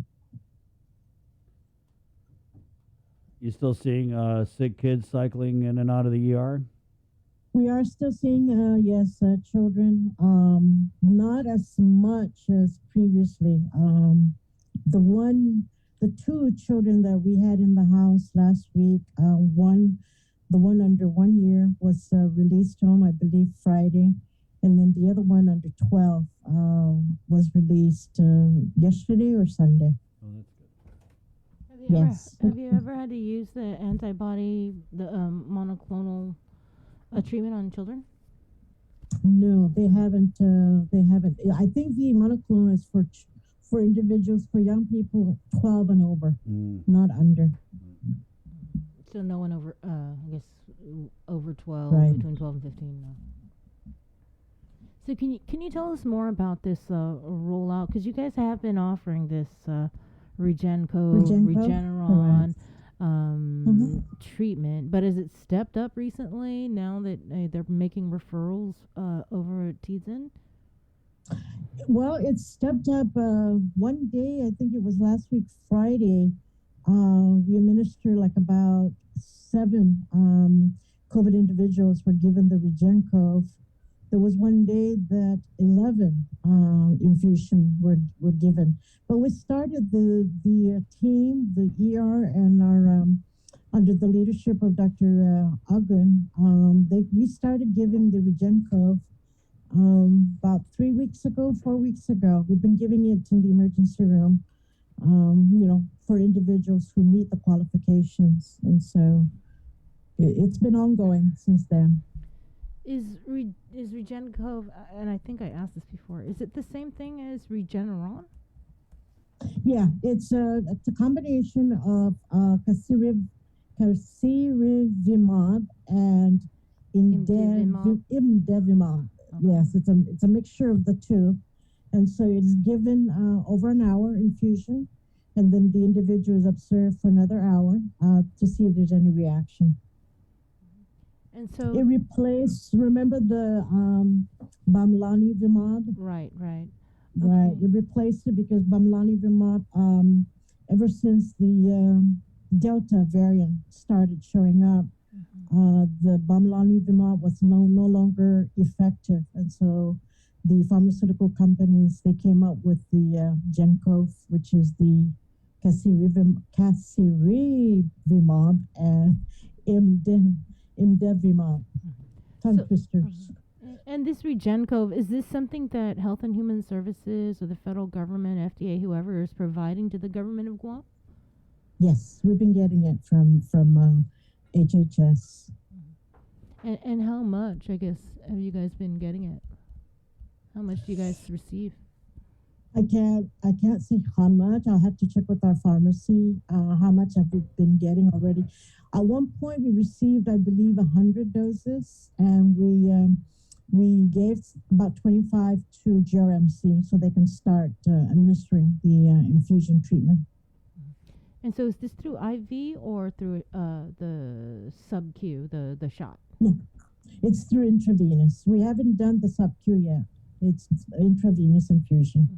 And are you guys expected to receive anyone from HHS to help augment some of the medical staff that are coming in through that FEMA medical assistance program?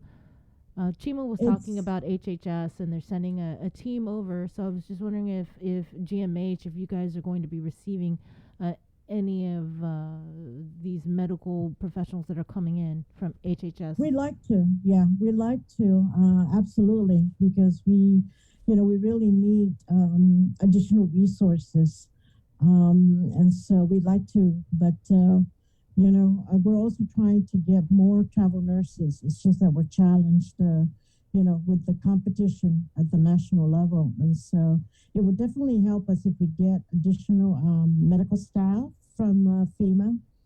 And so, we're anticipating, we're hoping to get some assistance. How many travel nurses do you guys have currently assisting? Last count last week was about 42 travel nurses. And when's their combination? When's their contract up to leave? Some of them, their deployment or their assignment year ending this month, and so we've requested for replacement.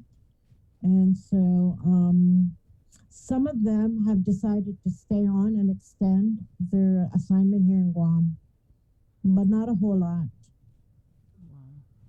Is there any issues with like payment, or are you guys behind, or you guys are current? We are behind, but we are making payment every 2 weeks.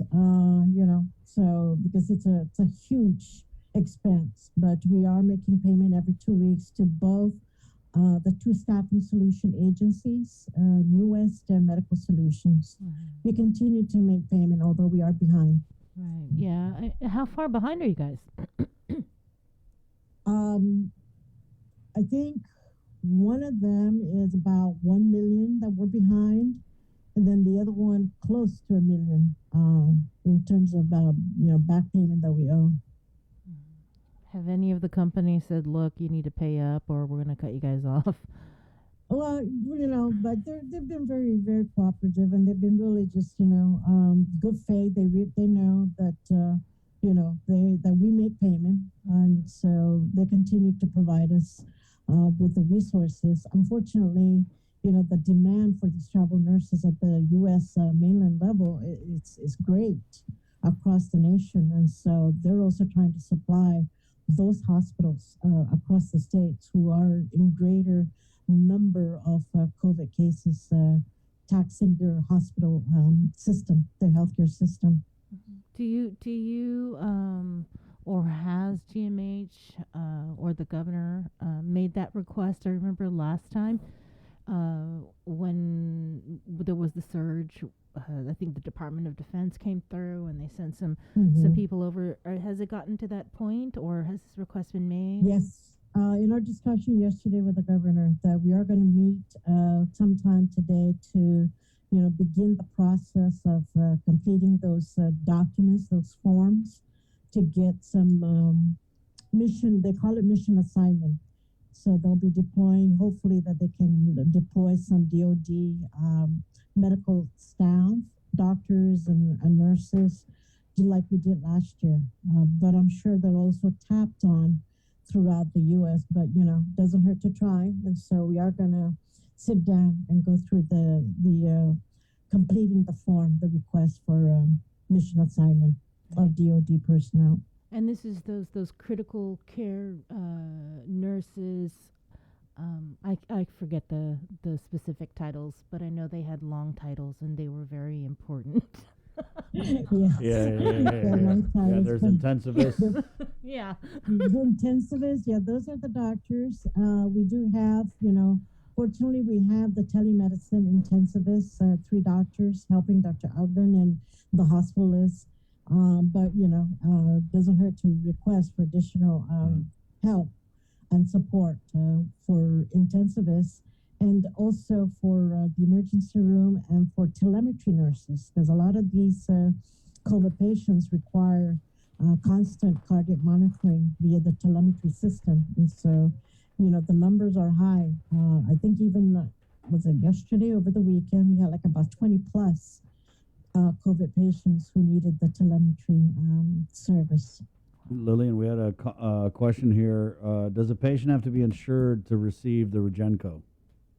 No, absolutely not. They don't have to be insured. What we can do is assist that individual to be processed for Medicaid or MIP. But absolutely not. It doesn't, there's no bearing in terms of ability to pay to receive the GEMCO. I wanted to get your reaction from that. It was a really long public hearing last week on those 2 bills. I think one was from Senator Moylan, the other was from Senator Frank Boss Jr. regarding the mandatory vaccinations and fines and. I mean, I testified. Right, I testified. I was one of them. But there were so many people also that testified in support of the bill, Sure. and I just wanted to get your response, because it was very emotional. People were, very upset. Well, I mean, I am too. I'm disappointed that, and I have mentioned it before, it's not about individual freedom, individual rights. We, as a community, a citizen of our island community, we have a responsibility to not just, my own personal right that again, the mandatory vaccine is not forced. You're not forced to receive it. Just like you're mandated to have a driver's license, correct? You're mandated to follow the traffic law, the traffic lights, but if you choose not to have a driver's license and you're out on the road driving and you're caught, you get cited for it. You pay the consequences. Our responsibility as citizens of our own community is to help prevent harm, help promote the health and safety of the entire community, not just my own personal. And so, again, it is our responsibility, it is our duty to participate in promoting the health and safety and preventing the spread of this infection by getting vaccinated. No one's forcing you, but if it can get you to be vaccinated, it certainly can help minimize the spread and minimize the severity, the acuity of individuals needing hospitalization when they do get the COVID. Just like the flu vaccine, we're required to have a flu vaccine. Other vaccinations, we're mandated to get the vaccines. And so, again, it's to promote and prevent further harm of individuals in our community. Protect our families, not just myself, but our entire families and, the entire community of Guam. Yeah. Lillian, And I get where you're coming from because, I mean, you see it every day. You're right there in the thick of it, right? Yes, we're the ones seeing it here. We're the ones seeing these individuals have a difficulty breathing. We're the ones holding their hands. We're the ones feeling for these patients when they're suffering, when they're struggling for that breath, you know? And so please, again, think of it, think of the bigger picture. Think of your responsibility for the greater good of our island. Lillian, you know, as we start to kind of get to that place where we need to get our booster shot, right? If you see a lot of the literature talks about the waning vaccine efficacy, right? And so what would you say to those people? Because, I get where you're coming from, but when you just look at the numbers, the black and white of it, especially on a day like today, we've seen the vaccinated hospitalizations are accounting for half of the hospitalizations, and that's been increasing over the last couple weeks, right? It's been creeping up on the unvaccinated. So do you know, like, what first of all, just what would you say to those people who look at this and they go, oh, well, why should I even take it? Well, why not? Why not take it? You know, at least you're protecting yourself to some extent, but at least you're doing that part. We have individuals here in the hospital who are unvaccinated, have been here for over 2 weeks, still struggling with their breathing, still struggling and needing supplemental oxygen because, you know, unvaccinated. It takes them longer to recover, you know, and they need more supplemental oxygen. And so, again, getting vaccinated helps minimize the acuity, the severity, and the long term of staying in the hospital. So, Lillian, with these vaccinated people who are in the hospital, do you know, like, when they took the vaccine? Was it early on? Is that maybe why they're in the hospital? And then, if you could, because Some of them, yeah. Okay, go ahead. Some of them, yeah. Some of them, especially like in the elderly population, where they were the first here to receive the vaccination. They got it in January, February. You know, I have to look at the list and see which ones got it early on and how long they've been here. And so there is a possible correlation. Right. And then the vaccinated patients that you do see in the hospital, because, again, we were told that it helps stave off serious illness and hospitalization. Is there a difference between the vaccinated hospitalized and the unvaccinated hospitalized in terms of, like, their degree or the severity of their illness? There is a difference. I see it, yes. A couple of them who were unvaccinated had to come into the ICU level of care because of their compromised respiratory system, and so they needed to be on the high flow nasal cannula oxygen or even BiPAP. And so, yes, those who were unvaccinated had to come into the ICU. So if you're saying that we're seeing vaccinated people in the hospital who took the vaccine early on back in January and they're so ill that they're requiring hospitalization, do you want to speak to the importance of the third shot, and maybe do we need to, like, start making it available now? Yeah. Well, yeah, and that's what we're also talking about it with our team of physicians here, that, you know, why not? Why can't we just go ahead and give the third dose? Since we have it available already, it's the same, you know, same vaccine that we all got. And so we're seriously thinking that maybe we can go ahead and start giving the third dose. But we're waiting for public health guidance on that one. So they're the boss. They give us the green light. Are we still working to increase capacity, given that the numbers keep climbing? Oh, absolutely. We are, you know, we do have the need to increase our capacity in terms of bed. It's just not the challenge is the staffing. We need more nurses and we need more healthcare professionals and healthcare workers. We even have, we put out a call within our own hospital to see if we can get some people to be watchers or sitters for some of these patients, not just the COVID patients, but also non-COVID patients who, you know, need close monitoring, close sitting and watching, so they don't fall off the bed. They don't, you know, some of them are confused. And so we want to make sure that they don't fall off or, hurt themselves. Anything new with the SNU? No, we continue to, maintain our capacity at 25 right now. We are at 25. And so, we continue to see which patients here on the acute side can transition over to the SNF. We're waiting for FEMA to give us a green light so we can proceed with the construction project to separate out the wings in terms of the HVAC system. Lillian, we're getting Teresa Ariola on from Jibwick and a few, but just these alarming statistics where we're seeing 18 suicides reported in the first 7 months of this year. Right.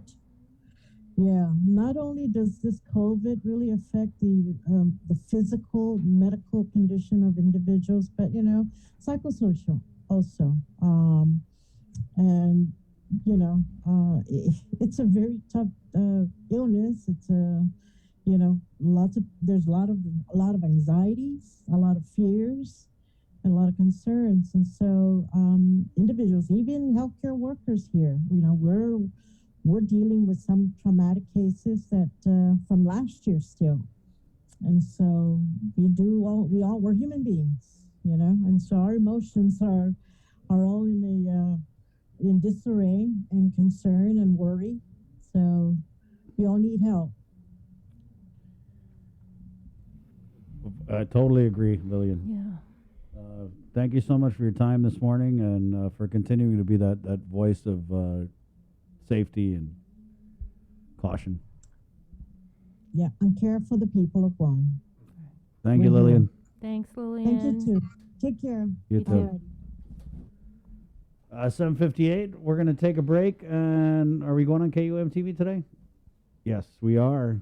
Oh, that's good. We're coming up on KUAM TV next, Jay. Yeah, I was thinking about something because, Lillian keeps saying this, for like going on basically a week and a half now is, it's your inherent responsibility to take care of yourself, your family, but also your neighbors. That, if you didn't know, is the essence of Inafa Malik. She didn't say it as such, but that's basically what she's, what she just broke down there. It is important for each of us to do what's right for our neighbors. And you said it yourself. What'd you say, Chris? Like, your grandpa's no longer with us, but if you did even thought about doing something that made yourself stand out, or, you didn't offer somebody that visited your house like an extra scoop of rice or do like something like that, what would your grandpa do to you? He'd light you up. Yep, that for sure. 7:59. I was thinking about my grandfathers this past weekend, both of them and everything, like what they would tell me to do. Oh boy, yeah, they would. They'd definitely have a lot to say. That's for sure. And you'd have a hard time sitting down for about the next 2 days. It's 7:59. We're coming back on KUAM TV next. Good morning. We got your 6. At 6 a.m. with The Link on Breeze 93.9 FM. Bree and I connect you with all the latest news and information you need to know to start your day. Then check back with Guam's news leader at 6 p.m. for the day's top headlines with KUAM News Primetime. From 6 a.m. to 6 p.m. and everything else in between with KUAM Digital, we got your 6.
Good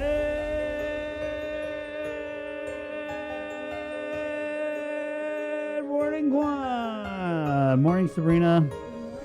Morning, Jason. Good morning. School is in session, or it should be. Online. Online for most kids. Good luck, everybody. Come on, kids, you can do it. Good morning. It's 8:01. We're brought to you by Pacific Points, Cavo Enterprises, ITD, and Jack in the Box.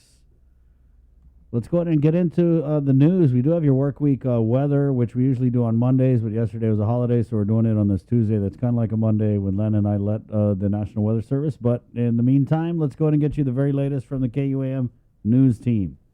Sabrina Salas-Mantanani, good morning. Good everybody. The Joint Information Center reports 57 hospitalizations, 28 patients are unvaccinated, 28 vaccinated, 1 is ineligible. 6 patients are receiving ICU level of care. Between Friday night and last night, the Joint Information Center has reported a total of 384 positive cases out of 3,084 tests conducted. To date, there have been a total of 11,293 officially reported cases of COVID-19 with 151 deaths. 2,016 cases are in isolation, while there have been more than 9,100 recoveries. As of September 3rd, the CAR score is 46.8. Free COVID-19 rapid tests in the meantime continue today at the Old Teadston Carnival grounds. That's from 8 a.m. to 12 noon. Again, just as a reminder, be patient. The lines, we're told, are extremely long.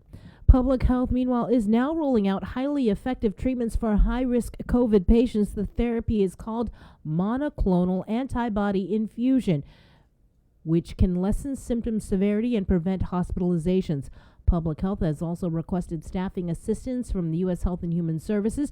As we reported through a program with FEMA, HHS is sending 20 medical team members who will man 4 separate treatment centers. Now, you can receive the treatment. You have to have a positive COVID-19 test and be referred by your doctors. Referrals may be given if the candidate is 65 years of age or older and weighs at least 180 pounds, or you're told by your doctor that you are high risk of a serious case of COVID, or age 12 and older and weigh at least 80 pounds or more, and as many of the following: chronic kidney disease, heart or lung disease, BMI of 25 or greater, pregnancy, diabetes, or immunosuppressive disease. The monoclonal antibody treatment is not intended as a replacement for getting vaccinated. These medications are not approved for use in patients who are hospitalized due to COVID-19 or require oxygen therapy. Now, you can receive the treatment via the Teadston testing site. For example, if you test positive and deemed eligible, a referral will be made on site, and then you could proceed to your doctor for the treatment, or also you can get a doctor's referral. Right now, the treatments are being offered at GMH and GRMC. As for vaccinations, the clinic is being held at the UOG Calvo Fieldhouse from 11 a.m. to 6 p.m. and at the Southern Region Community Health Center in Inarahan from 9 a.m. to 12 noon. And we're going to head back into the newsroom where I'll have more headlines. This news update is brought to you by Pacific Points. Do more, get more. Hafide, you can now be fined if you don't show proof of vaccination or lie about having been vaccinated when entering certain businesses covered under the governor's executive order. Public Health and Guam Police will actively be enforcing the provisions of the order, which requires covered establishments and contact sports verify vaccinations. Covered under the EO are businesses like restaurants, bars, movie theaters, boat cruises, sporting events, fitness centers, and dance studios, to name a few. For individuals, the first offense is a fine of $100. Labor Day is a day when we celebrate the achievements and contributions of the American worker. And while the pandemic continues to have a negative impact on the workforce both here and in the States, U.S. Secretary of Labor Marty Walsh offered a Labor Day message of encouragement and thanks to Guam workers, especially our frontliners. He spoke exclusively with KUAM's Nestor Lecanto. Hello, Mr. Secretary. First question, I wanted to see if you had a Labor Day message for the people of Guam. Yeah, well, first of all, thank you for having me. And to the people of Guam, I want to just say happy Labor Day. I want you to, I appreciate what you've done. This has been a tough 18, 19 months here that we've all been putting up with. I want to just for us to remember the essential worker. the first responder, the nurse, the doctor, the medical staff for the work that they've done, not just this past year, but over the past 19 months, keeping us safe and healthy, and food on our table, going to work every day during this difficult time with the pandemic. So happy Labor Day to everyone. Mr. Secretary, the Pandemic Unemployment Assistance Program has been a godsend for thousands of workers on Guam. We are a tourism-based economy, so many of them lost their jobs or are currently in reduced hours. What is the likelihood that the Congress would extend the PUA program or anything similar to it? Well, you know, that's a question you'll have to ask them. I know that Secretary Yellen and myself have written a letter to governors to let them know that in places that need to extend the unemployment benefits, that they'll have the ability to use the American Rescue Plan as far as after Monday. And I know that some congressional folks have expressed interest in having a conversation around what happens after that. So I think that that's something that will be discussed in the weeks ahead.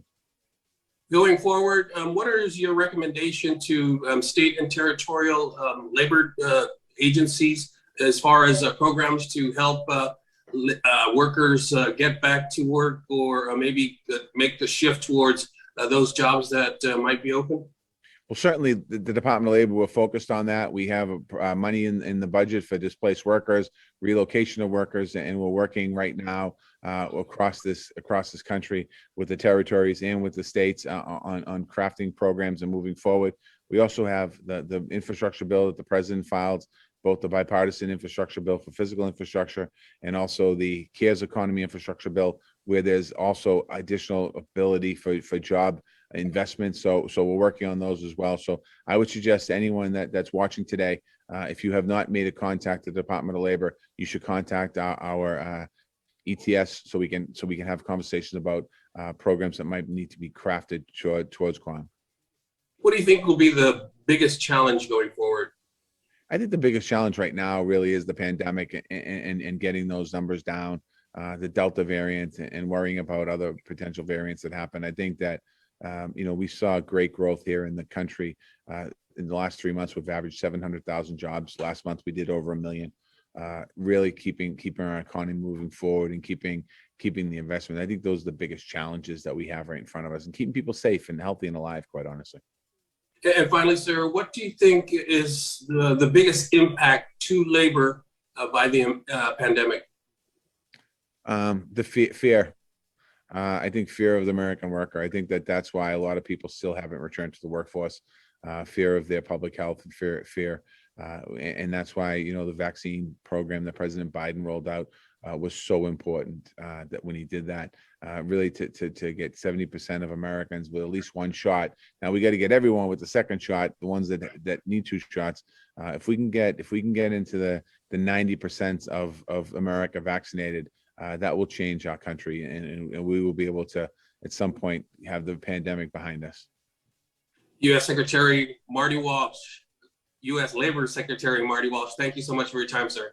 Thank you, Nestor. Thank you for having me today. A federal court ruling is clearing the way for people on Guam to gain access to medication abortion through telemedicine. According to a release from the ACLU, the preliminary injunction was issued through the U.S. District Court of Guam. Patients can now receive government-mandated information before an abortion from their physician via telemedicine without having to make a separate, medically unnecessary in-person visit. This decision follows a partial settlement secured by the plaintiffs in early March, which ensures that a 1978 law that requires abortions to be performed in a clinic or hospital cannot be used to restrict access to medication abortion. A lawsuit was filed by 2 physicians represented by the American Civil Liberties Union and Guam-based attorney Vanessa Williams. Philippine Airlines has filed for Chapter 11 bankruptcy reorganization. The national flag carrier says it is restructuring its debt to enable it to continue current operations and position itself for full recovery once global travel demand returns. Flight service from Guam to Manila will continue during this time. Once again, here's Nestor. Philippine Airlines President and COO Gilbert Santa Maria made the announcement in a 10-minute video news release over the weekend. We have been working with our creditors, lessors, suppliers, shareholders, and employees on a permanent solution to complete the recovery and guarantee the future of Philippine Airlines. The airline says it suffered a 75% collapse in passenger load in 2020, wiping out some $2 billion in revenue. It was eventually forced to lay off more than 2,300 employees. PAL is currently operating at about 20% of the pre-pandemic flight schedule. No further disruption in current services is expected, and there are plans to gradually increase both domestic and international service as it emerges from restructuring. The airline says it hopes to exit Chapter 11 possibly in just a few months.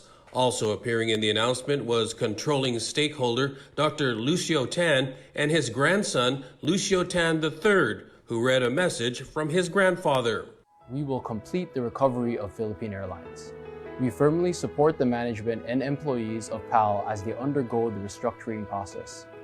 Together, we will deliver an airline with a reorganized balance sheet, a streamlined workforce, and a renewed sense of mission.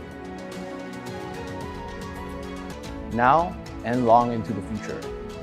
Thank you for your continued support and trust. For Guam's News Network, I'm Esther Lecanto. KEPCO and Samsung E&C America will have more time to file their response to a lawsuit filed by the AG's office back in August. The AG last month took the companies to court seeking damages after they failed to implement their Guam EPA-approved erosion and sediment control plan for their solar farm project in Mangilao. Because they didn't, adjacent private properties were flooded from stormwater runoff to include Marbo Cave, which was left a mud pit. KEPCO and Samsung have until September 28th to file their response. A company based out of Singapore is suing the Guam Football Association. The lawsuit is centered around the GFA's hosting of the 2020 Asian qualifiers for the FIFA World Cup Qatar 2022 matches. International Sports Partners PTE Ltd was granted the exclusive commercial and media rights of the Guam national team's participation in the matches. However, due to the pandemic, the final match in March 2020 between Guam and China was delayed and moved to China. GFA is accused of breaching its contract with International Sports Partners when it then sold the rights to another company in China. The Singapore company is suing for $800,000 along with attorney's fees. Stay tuned to the link for more news and views. This news update is brought to you by Pacific Points. Do more, get more.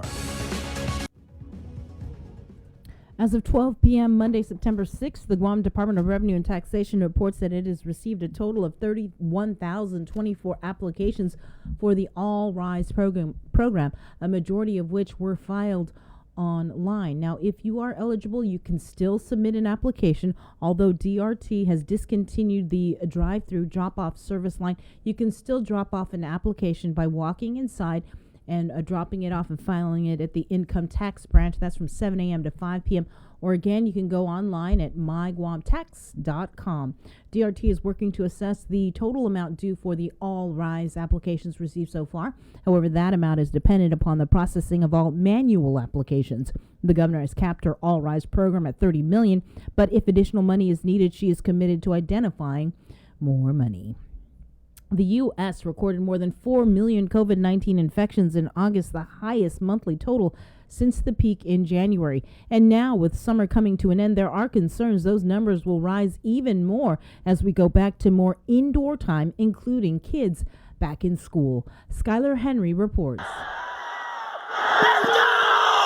Americans filled the bleachers and got in the last beach visits of the summer as the nation celebrated the Labor Day weekend. But hospitals were also crowded.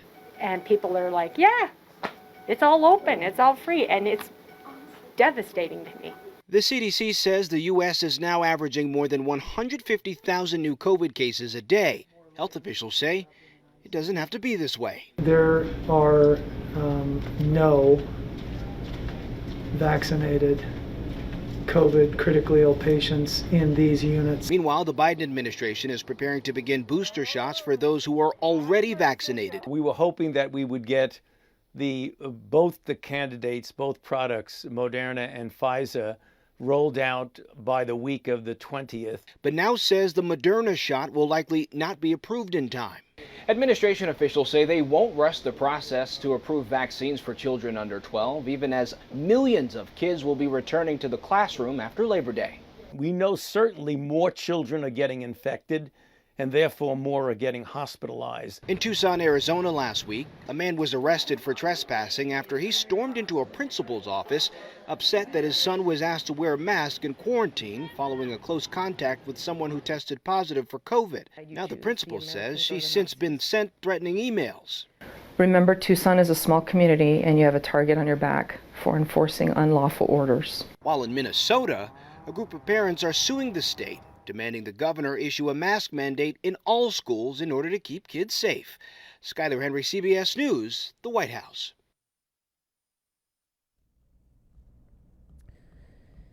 And, sorry. Today we are featuring Pieology as one of the many businesses on island that is Guam Safe certified by the Guam Visitors Bureau and carries the WTTC Safe Travel Stamp. Guam Safe and WTTC Safe Travel Certified Program Showcase is brought to you in partnership with the Guam Visitors Bureau. Hafaday, my name is Keone McDaniel and I'm a restaurant manager for Pieology Guam. We always put our guests first, both local and tourists, to create a safe environment so they can come and create their favorite comfort food, pizza. That is what is most important to us.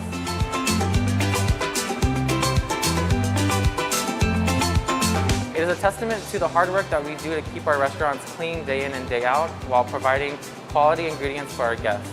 Being Guam Safe certified and having the WTTC Safe Travel Stamp is a reminder to our customers that they can feel safe and comfortable when visiting our restaurants.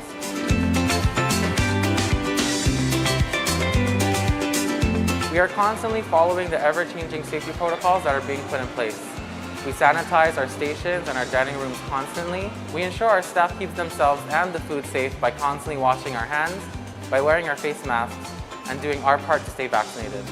Guam Safe and WTTC Safe Travel Certified Program Showcase is brought to you in partnership with the Guam Visitors Bureau. We'll head into the Zoom room for your weather forecast, your work week weather forecast, and welcome back to Landon. Look who is back. Good morning. How are you all doing today? Let me turn my camera around. There you go. Yeah, we're doing okay. You know, I wish we could quote that song and basically say, like, ain't no sunshine when he's gone. And we probably could, because there was a lot of rain when you were on your trip, man. What was up with that? Yeah, that's usually what happens when I leave. I know there was a couple earthquakes in the area. The Pagan volcano started erupting. There's been a little bit of tropical weather, but usually things happen when somebody's off island from the office. But I'm trying to clear up the rain. Maybe by end of the week we'll have a better outlook for the island, but it's not too bad out there this morning. We got some spotty showers out there just to start the day out. Let me switch my camera around. There we go. So there's one of those spots right there that's passing over the Dededo area. But what we're going to be watching out for is sitting off to our east and southeast. There's not much out there right now. You see a lot of abundant sunshine, but way out on the horizon, if you're on the east side of the island, look out over the ocean. You're going to be seeing some clouds building up as we go through the late morning and early afternoon hours as we have a surface feature coming our way. So let me go into my office and I'll show you exactly what we're going to be looking at over the next 36, 48 hours. So it is great to be back in the building. I'm still getting spun up on things and some 2,000 emails that I've missed out on over the last 5 weeks. Yeah, biggest question, how was your jet lag? The jet lag was not too bad. I'm used to working shift work, so it's like glorified shift work for the most part. So, you know, you just go in there with an open mind. You get a lot of sleep before you fly. Then I like to drink coffee and watch movies the entire flight and then crash when I get to wherever I'm going to. And that usually minimizes the jet lag features for me. So, yeah, what we're looking at with the weather right now, this is just that spotty stuff that we're seeing passing over the island from the east. We have light east winds this morning. That's going to be the theme, at least for the next 6 to 8 hours. But zooming out the camera, we have a lot of weather sitting off to our east. So this is all going to be coming our way this afternoon and evening. So the clouds will be increasing to the afternoon and early evening hours. The exact timing is a little bit uncertain whether it's going to be early evening arrival for these showers and thunderstorms, or will it be more into the late evening, early overnight hours. But we're going to see a wetter period coming up tonight through tomorrow morning. Farther to our west, if anybody are watching the tropical weather pattern, while we have two tropical storms here sitting off to our west. The good news is both of these are not a threat to Guam and the Mariana Islands, and they are not a threat to our Western Micronesia brothers and sisters in Palau and Yap. So the first one's Tropical Storm Kansan. I believe that's making landfall over Samar. It's passing through the Philippines. As it does so, it's going to keep the intensities mitigated as it proceeds generally northwestward across the Philippines. The other one, Tropical Storm 19W, that one's going to keep off in the Philippine Sea well west of us and move away generally in a direction toward Taiwan. The longer term pattern and track for that one's a little bit uncertain, but that one, both of these remains no threat to us. Elsewhere across the region, there are no suspect areas for development. That's the good news. We have a little bit of an ITCZ going across Eastern Micronesia. That'll bring needed rainfall to the islands down there as some of the drought conditions starting to reappear across the region. So go ahead and cue up the slides, Jason. We'll get right on into the headlines. So the risk of rip currents for the Guam and the Sinamai, moderate along east facing reefs. Guam fire danger is low. You mentioned we had a lot of rainfall. We had a pretty wet August, and Guam was one of the wettest locations in the Western Pacific, and our area of responsibility for the month of August. So that was good news for us, much needed rainfall. Tropical weather to the west, no suspect areas elsewhere in the region. For Micronesia, we are seeing the abnormally dry to moderate drought conditions developing across parts of Eastern Micronesia. But the good news is we do have bouts of ITCZ bringing showers to areas of Eastern Micronesia. That's going to meander to and from. Next slide, current conditions. Not too bad this morning, light east winds across the region. Rainfall yesterday just above a nickel here at the airport. But if you're up in northern parts, Dededo, Jigo, I was trying to do some bush cutting yesterday. I had to catch up on 6 weeks of yard work. It would not stop raining for about a 3-hour period. So it was much wetter to the north, drier to the south. The drought conditions on the next slide. This is the U.S.-affiliated Pacific Islands from the U.S. Drought Monitor. Drought-free conditions across Western Micronesia and the Mariana Islands, but we are starting to see those dry conditions appear across areas central and eastern Micronesia, and that's going to be the theme until we get more abundant rainfalls across Micronesia. And that's going to be hinged closely to the climate pattern as that evolves, whether we're going to stay in a NSIL neutral condition or go towards a weak La Nina. More on that in the coming weeks. The next slide, this is the Joint Typhoon Warning Center showing those tropical storms Kansan near the Philippines and 19W. It remains unnamed at this time until the Japan Meteorological Agency fixes it as tropical storm strength intensity. And the charts for both of those storms are on the next slide. Again, no threat to Guam and the Sinamai or to Palau and Yap. These will keep well to our west and move away from the area. Good news for us. But if you're traveling to Manila, you might want to check your flight status very carefully because this would be all going towards Manila, that tropical storm Kansan, passing near Manila into the Manila Bay in the next couple of days. So watch out for that if you're heading toward the Philippines.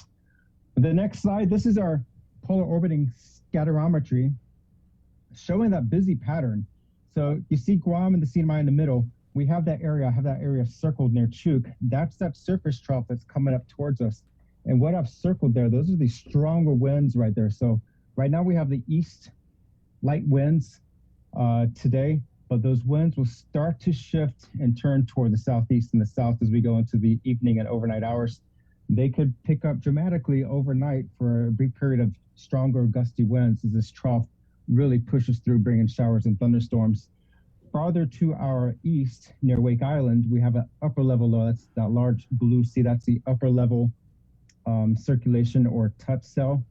That's the generator of thunderstorms and lightning. That's going to be drifting gradually our way toward the end of the week and could give us some isolated thunderstorms Thursday and Friday. The next slide, the seas, not too bad this week. We're going to be well below advisory levels, but you see that peak in this larger image. That's going to be our peak associated with the passage of the surface trough as we go into the overnight hours. Those seas will probably build to from 4 to 6 feet today to around 5 to 7 feet overnight and then drop quickly by Wednesday night, and conditions will calm across the region. For the rest of the week, once we get to the surface trough over the next 36 hours, things will improve through midweek and then into the end of the week. And the weekend, for now, looks pretty dry. So I'll try not to do any yard work so it can stay that way. I will not touch my motorcycle because usually if I take my bike out, that's when the showers and thunderstorms arrive. Of course. So not too bad for the rest of the weekend. If you go to the next slide, I know I might bore you all with the weather. And this picture, these are two of my friends that we are traveling with. We happened to link up a few days in the States. And so my friend on the left, Brian, that's his first time in the States ever. They both live here on Guam. And so we are able to link up in the States and travel. And I showed them my hometown, but they missed most of it. They were sleeping most of the time. And you know what? Every time I travel, I wear my travel pillow the exact same way. It's a life hack. It actually works. But I usually wear it when I drive in case I fall asleep at the wheel. So, better safe than sorry, I guess. The next picture, I did a lot of traveling. It was really nice to get away. And the best part about it was when I was in Arizona, Utah, and Nevada was the nature. I've never been to the Southwest states before, and I didn't expect much from the Southwest desert. But my gosh, if you've never been to the Southwestern states, I strongly recommend you get out there. It's absolutely amazing. Every day was breathtaking with beauty, the mountains, the scenery, Horseshoe Bend and Page, Arizona, the Grand Canyon, Hoover Dam, the mighty power of what man can accomplish when they work together to build that dam, and then the bridge. How about the mighty power of what man can accomplish when everybody just does what they're supposed to and get rid of the damn coronavirus? I'd like to see that. I would love to see that. I really miss traveling. I want to get back to traveling again, just to really take to the skies and see new places, because living here on Guam, that's one of the beauties of living here. You can really hop to so many different places and see so many cultures within a short distance of travel. Mm-hmm. Well, of course, Landon, you were born and raised in the Carolinas and everything like that, but you've also made Guam your home, so it's good to have you back and where you now rest your head and everything like that. And our island is better to have you here. So, welcome home, and hope it was a good trip. It looked like it. Yeah. I follow you on Facebook, of course. We're Facebook friends, and you look like you were having a blast, my friend. Well, I got a new friend also. It was a Christmas ornament I found at Walmart. Nice. If you ever watch Stranger Things, I was like, this is a face a mother could love. I couldn't resist buying it. That also makes a great Halloween costume. Hopefully, we're going to be able to have a semi-decent Halloween this year. And I see in this picture, I'm zooming in on this real quick. You actually found a street sign with your namesake on it. Yeah, that's a little area, or I guess you could call it a township in the county next to where I grew up. It's called Idlet, North Carolina, and that was, I believe, named after my great-grandfather. And there's a post office. I think he was the first postmaster for that post office, and they named it after him. Wow. That is super cool. Well, thanks for sharing some of your travels with us and everything like that. Hope you and your friends are all staying safe and you guys are doing well, and we look forward to working with you again. Your brother and Paul Stanko, fantastic. We tried to get it trending when Brandon was on. We tried to use the hashtag Landon Who, but it didn't trend. So you're back in the driver's seat, man. It is good to be back here, and like I said, I'm still behind on emails, so apologies if anybody's emailing me right now. All right, no problem, man. Have a good week. We'll talk to you soon. Thank you. All right, and for your news in Chamorro now, here is Senor Pete Anderson with your Chamorro News. Buenos updates to get soon to be finished Chamorro ni KUAM News. Presenta ni Familian Mizo gi First Hawaiian Bank. Buenas and half a day. Este news bago. Domingo, ilenya ay opisina ni Joint Information Center na 55 maninadmin isti no COVID-19 sa manggagi gi hospital. 5 gagi ICU.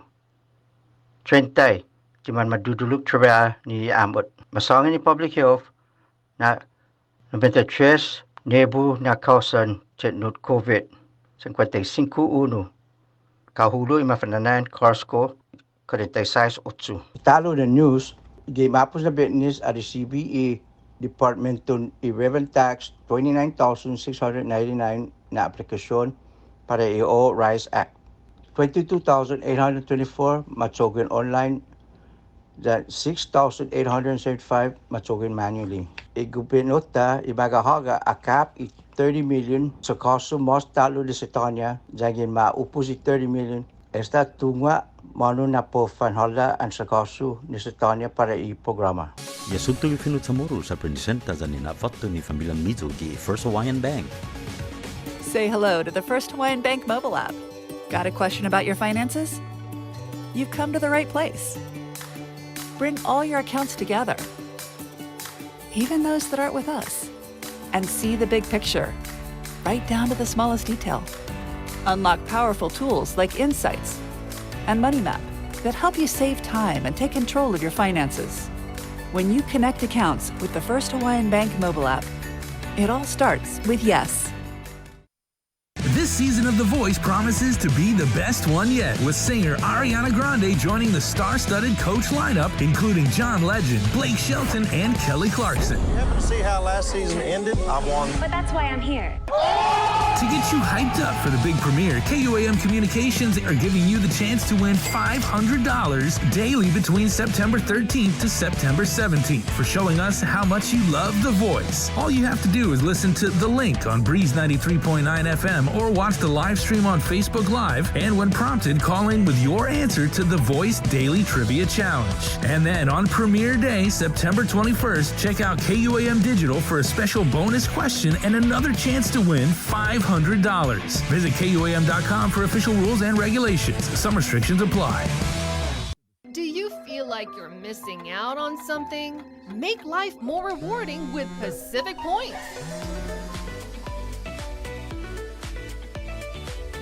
Earn and redeem points for bill rebates and free load at IT&E, discounts on fuel at Shell, vouchers at Foodies, and United Mileage Plus miles.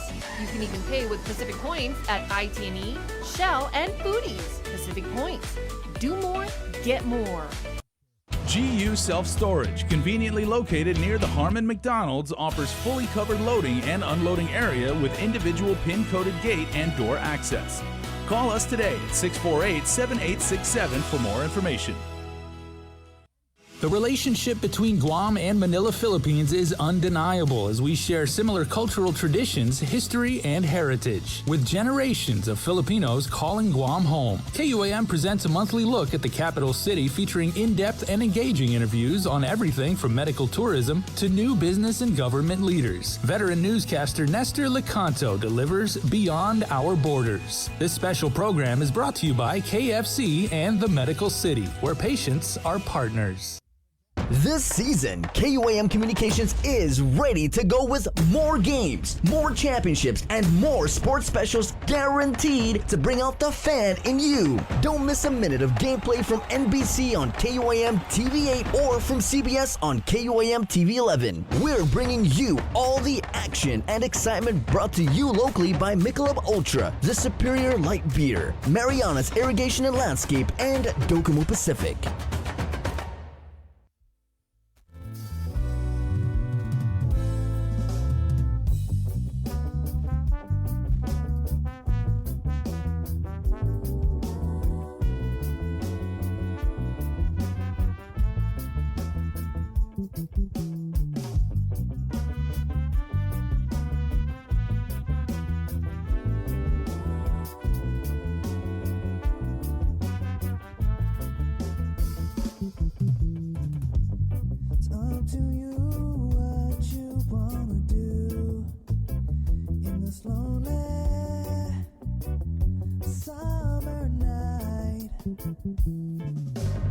Just make sure that it's worth the while and that it feels alright. All good vibes.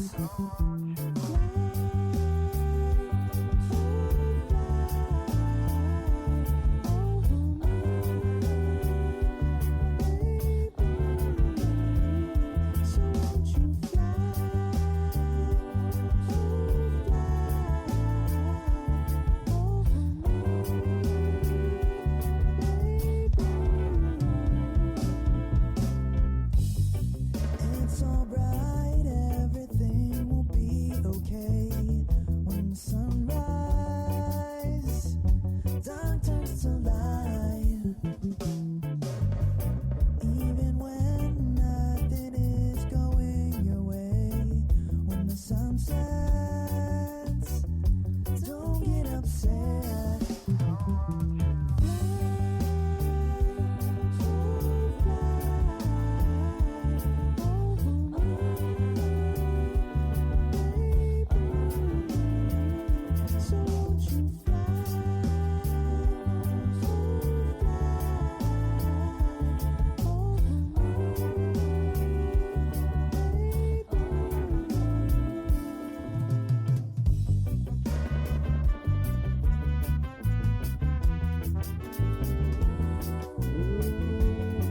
good morning, 837.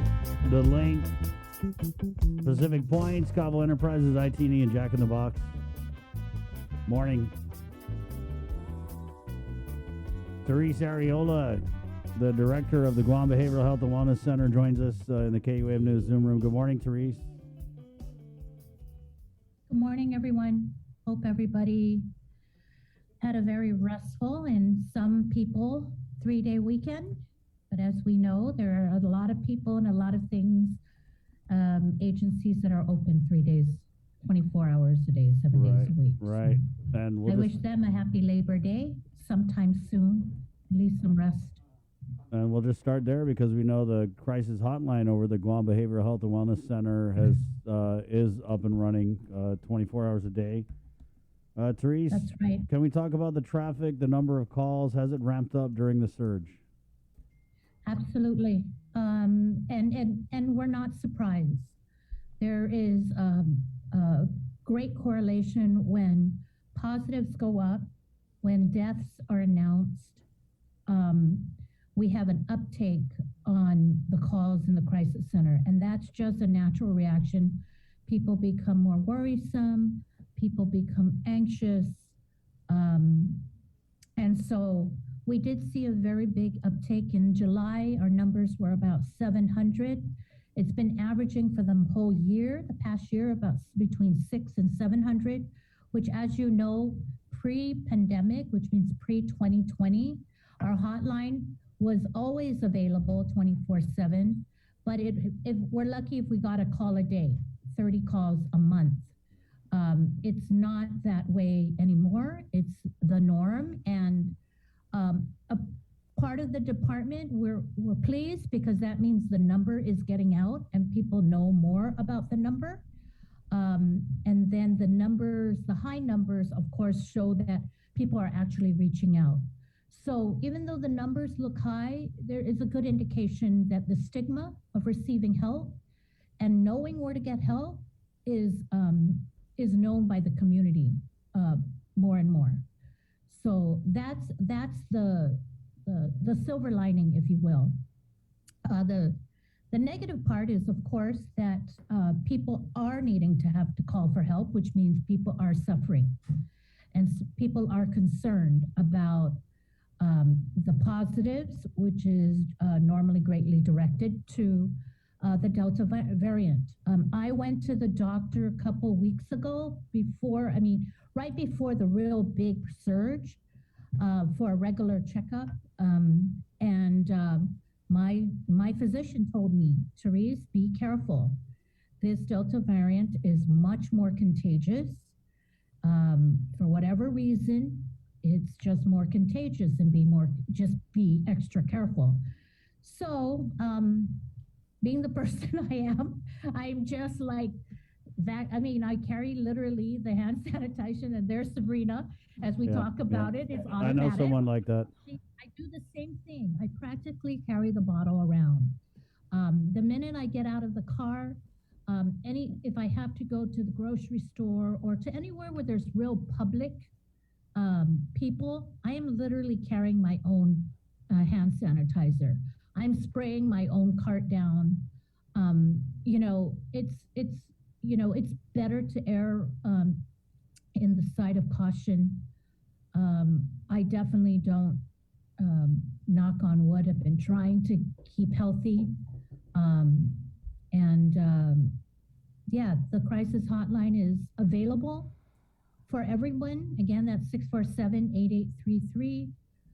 We are open 24/7, so a big shout out to my entire team at the Crisis Hotline, Guam Behavioral Health Crisis Hotline, as well as the units and the homes that we manage, because there are, as I mentioned earlier, people who work 24/7.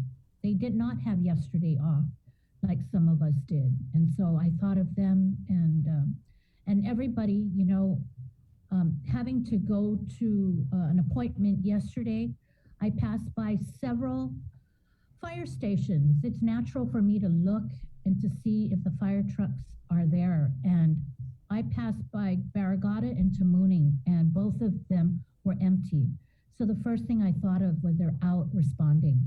because the trucks and the paramedic vehicles are not there. And so even though yesterday was a holiday for many, it was also not a holiday for a lot of people, first responders, healthcare officials. And so a big shout out to them, and we wish them God's blessings. Therese, 700 calls a month during the That surge. was July. Right, yeah. We're looking at, I don't have the accumulated data yet, but it's looking like upward about 800 plus for August. What are they saying? Which is was our highest, was the surge month, right? And more deaths were announced. Yeah. There was a period where there were no deaths, and thank goodness, but then the deaths started coming. And it's unfortunate because what I saw just as a layperson reading the reports is the deaths are coming from people with multiple health problems. But more importantly, I don't know if you guys noticed it. I'm sure you have. They were elderly, uncle. And so, what does that tell me? That we either isolated them very well, and we became relaxed as a community. And when the surge happened, they were exposed. I'm sure non-intentional, but they were. And unfortunately, a lot of them were not vaccinated. And I just want to talk a little bit about the vaccination. The vaccination is not a cure-all. We all know that. A lot of people are still catching COVID with being vaccinated. But the big difference is that those who are vaccinated have a fighting chance of controlling and maintaining that virus and pushing that virus out of their bodies even better, even easier. They're not getting as sick. When I say that, people who are vaccinated are catching the virus for whatever reason, whether it's their exposure level or their behavior practices, but they're not, compared to the unvaccinated, not getting so sick that they have to be admitted to the hospital. And that's really the concern. If I was going to get sick, knock on wood, I pray to God that I'm not that sick and that I can ride it out at home, with the advice of the physicians and public health. And so I just worry with ICUs being high and everything, it's not like COVID is the only issue that our community is fighting. We have a lot of people with cancer, heart disease, all kinds of things, normal accidents, non-COVID related, that need to get into the ICU. We need to, unfortunately, we can't go to the next county or go to the next hospital. We only have one public and one private, and they're pretty busy right now. So I tell my friends, I tell my, my family, don't get sick, whatever. And they're thinking, no, we're protecting. I'm not talking about COVID. Of course, I always talk about COVID, but I'm saying don't get sick. Drive carefully, don't get into an accident, eat healthy, don't get a heart attack, because this is not the time to be debating whether we have a room for you or not, unfortunately. Therese, I wanted to go back to the phone calls to the crisis hotline. Do you have a breakdown in terms of like the age groups? Are we seeing an increase in younger people calling the hotline? It's pretty much average across the board, but you're seeing a lot of 30s, 20s, 30s, 40s, and that's like, I think that's more or less those who are in tune with the news. They're worried, they're hearing it, so they're calling. They're worried about the surge. Is that going to do something to my work? What's going to happen? They're doing, so that's really the range, right? From 20s, 30s, 40s. And, it being Suicide Prevention Month, I just want to say it's ironic because that's exactly the age group that in 2020 we saw I don't have the data for 2021. We won't have that data until the end of the year, but analyzed. But for 2020, that's exactly the age range, 20s, 30s, 40s, predominantly in their 30s. What does that mean? People who are probably have families already, children, concerned about economic well-being. They have people's probably livelihoods on their shoulders, and they're worried of getting sick themselves and being able to provide for their families. So that's the unfortunate thing.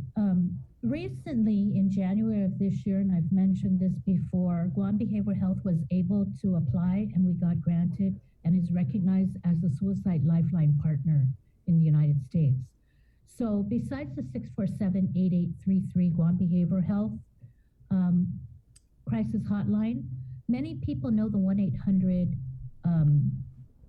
suicide line in the national hotline. And so when they do call that in the past, prior to 2020, from a 671 area code, they were not able, they got the immediate attention through the call with the with the system in place, but they did not get a wraparound service that brought them to Guam so that they can actually walk in and we can service them. So that was prior to 2022. We, in this year, applied and was granted as a partnership, and now, thank goodness, those who do call the 1-800 suicide line is able to be rerouted to Guam Behavioral Health. So they're going to get local assistance, and if needed, walk in the door. We can track it. I can say that in the month of August alone, there were 29 calls to the 1-800 suicide line generated from a 671 area code number. 29. Right. That means 29 of our people was feeling like they were going to hurt themselves, and they called the 1-800 suicide number. But they were able to get a local response here at Guam Behavioral Health. So we're thankful for that Lifeline partnership. But 29, and that's, I can tell you between the highest take was August 8th through the 14th. I have to look back at the reports of JIC and see if that correlates. Is that the week where it was the highest report? I don't recall right now, but that week alone, from the 8th through the 14th, we received 14 calls from a 671 number. That's strictly suicide related. Right. Teresa, I want to Well, talk the about one- the people that we didn't get to. Let's look at some of the data here. We've reported 18 suicides in the first 7 months of this year, 40 in 2020. That's so alarming. Is that yeah. Well, it is. I mean, I'm not sure where the data is coming from. Maybe from the medical examiner, perhaps, or just from the community. We know that some families have come out and admitted that their loved ones committed suicide. It's unfortunate. And look at the range, huh? Look at the age range in their 30s. So it's correlating from the 2020 data. And it's unfortunate, but I have to believe in this line of work that there were more people who got the help. Now, these folks, these souls that we've lost through suicide is really unfortunate. And it's so, September being Suicide Prevention Month, more and more I just need to say out there that the more people in the community that can take the basic awareness, suicide awareness called Safe Talk or Assist training, the better. We know Guam Behavioral Health is doing a lot of training with schools, school personnel, with different groups in our community to identify those who are suffering with suicide and not be afraid to approach them and ask them if they need help or if they are thinking of hurting themselves. Right. You know, the practice in the past is you never want to say anything to anybody who's thinking because you think that that's going to trigger them to do it. And nobody wants to take that responsibility. That the data doesn't show that. Actually, the data shows the opposite. The data shows that those who are hurting inside and needing to reach out for help appreciate you probably extended their life for a day or two because somebody reached out to them and said, hey, I noticed that you're not doing well. Are you okay? And not being afraid to say, are you thinking of hurting yourself? Please don't. How can I help you? Can I be with you? Let's go seek help. And so that's the unfortunate thing. But, you know, September is Suicide Prevention Month. And so we need to do everything we can as individuals and not just the healthcare providers, not just Guam Behavioral Health. But I believe it'd be wonderful. I know we're working with some companies to get their staff trained to see these things, especially those who are seeing a lot of people from the outside or public, you know, and because especially during this time in this pandemic, there are some of us who are handling it well because we have better preventive and coping measures in our lives. And there's some of us who are struggling very hard. Maybe they already have depression or anxieties prior to COVID. COVID was just was what tipped it over, and they're really struggling now. Right. But remember, anxiety and depression is not just COVID related. This is a serious concern for many residents of our island who are struggling with it prior to COVID. And COVID just made things probably harder to handle. Right, you're right. And so for those people who already are struggling with anxiety and depression and are seeking and have already sought services, they're either seeing a therapist or on medication. The best advice I can tell you is keep it up.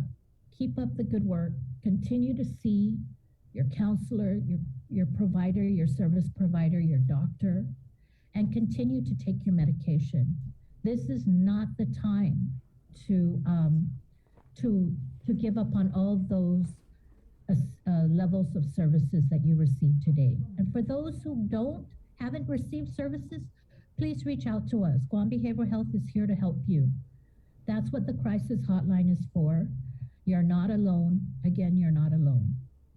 Therese, there's so many times when we hear these cases where someone commits suicide, a lot of what you hear afterwards is, oh, I had no idea. They were so full of life. Oh, man, was there any sign? So I know when we talk about like reaching out to people, and there are those people you can just tell, right? Like, oh, something's going on. Let me reach out. But what about those people who keep it inside That so is well? why, Chris, that is why the rule of thumb, the golden rule, is to be wonderful and good to one another, because you just never know. That one smile you give the person down the aisleway of a grocery store might be the one that keeps them going for another day. So I'm a big proponent of being good, the golden rule, being good, being kind to everybody. There is enough ugliness in this world. We do not need to create enough other external ugliness. And so a lot of people ask me, Therese, what do? You seem, I'm phased. Of course I'm phased. I'm worried. But I'll tell you, prayers do a lot. I don't do a lot of social media.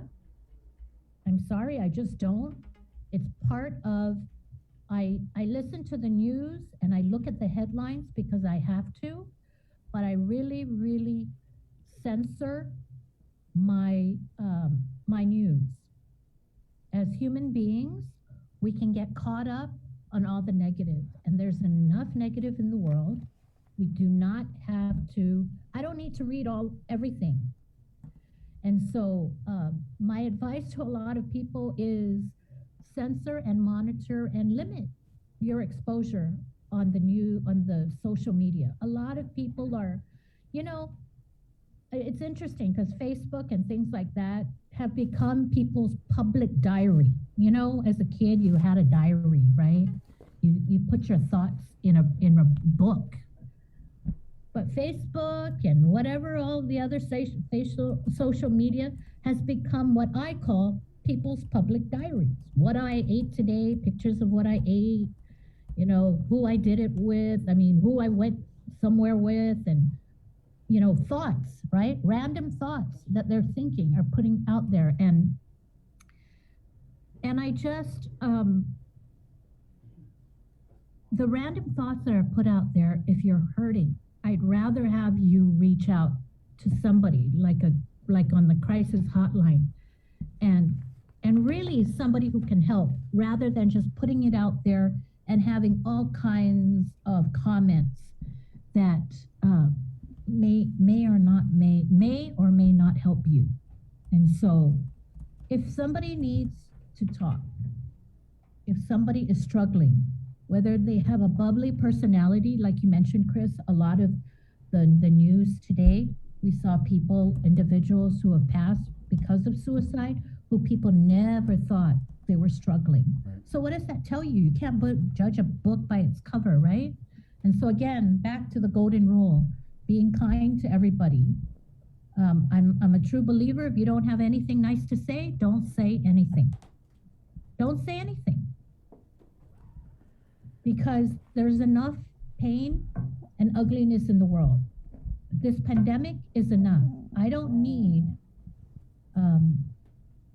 to hear gossip or ugliness from other people. And so we just need to, as a community, I feel like we're losing, as a Chamorro woman, Inafamalik. It drives me crazy when people use the word Inafamalik very loosely. Inafamalik means taking care of somebody else. It's about unselfish acts of others, making sure that others are cared for first before ourselves. So imagine if every single person on Guam truly practiced the true intent and the true value of Inafamalik. We won't be hurting each other with words and other things. Would always be worried about the person's well-being before ourselves. And so I just, say hi and smile. It does not hurt to smile at somebody in the aisle. It might be that one person that you never thought was thinking of hurting themselves walking out the door.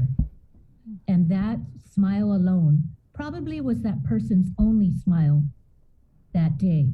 And you probably extended that life of that person.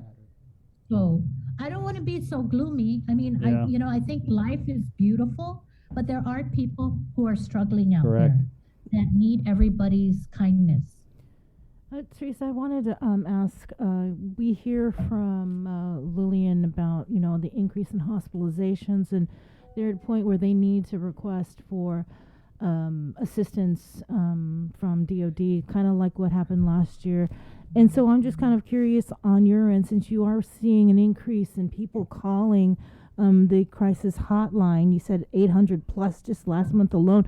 Do you have enough medical personnel, psychiatrists, psychologists, nurses over there at Guam Behavioral Health and Wellness Center, and also, I guess, maybe even the space to accommodate? Never enough. Never enough. Mm-hmm. First of all, professional services like psychiatry and psychologists are just nationwide, or I should say worldwide, a smaller group, just too little of them. I can tell you today that I am aggressively recruiting psychiatrists from locum tenens, which means, they're the traveling doctors, like what GMH used to, or still does. They bring in to fill the gap of their shortage of workforce. locum tenens is recruited, which means we pay a higher price, but we get their warm body on Guam. So we're doing that. We're doing a lot of aggressive recruitment. You know, in 2019, when we first got into the administration, we applied to be a HRSA site, which allows us, it's a recruiting tool. We were able to get a HRSA score of 19. It's a recruitment tool. People who are looking, who come out of college, whether it's social work, counseling, healthcare professions, and they're looking for a employer that they can apply for debt relief. As you know, a lot of people go to college and they carry out a very big student loan coming out of school. And so we are a HRSA site now. We're at 19. That has helped tremendously. We're getting some very interesting bites in our recruitment because there are a lot of people who are seeking to be employed in a site where they can apply for student loan debt relief. So we're doing it all. I can tell you right now that there's not enough psychiatrists on Guam to go around. How many We know do you there's have on about staff? 5 or 6 licensed only, and we know them all. How many We do you know 'em have all. on staff at mental health? Guam Behavioral Health has 3. Psychologists? No, that's just psychiatrists. Psychiatrists, okay. Yep. We have 2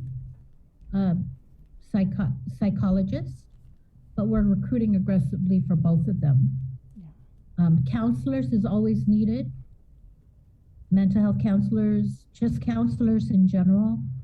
Social workers, there's just not enough of them to go around to all the agencies that need social work. And who is the coordination of services for individuals. So we are always in high recruitment. If there is a social worker or a counselor, especially a counselor who has a master's in counseling degree, and wants to get back into the field or hasn't found a job in the field, please send us your resume. We will definitely be talking to you the same day. We're working with the University of Guam. You know, the University of Guam only puts out so many graduates a year, and they are not, they're not putting out specifically for Guam Behavioral Health, right?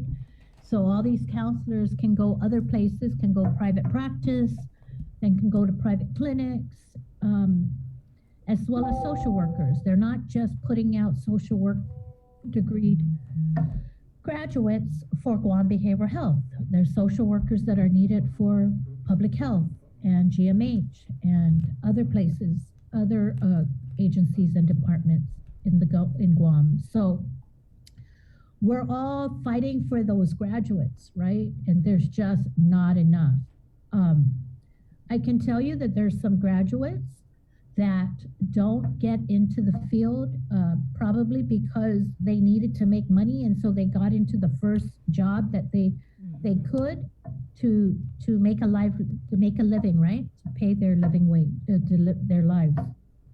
And so for those who have degrees in these fields and want to get into the field, because some people get a degree in one field and their career is in a totally different field, right? You know, talk to us, because we're definitely always in recruitment mode. Always, we have open recruitment.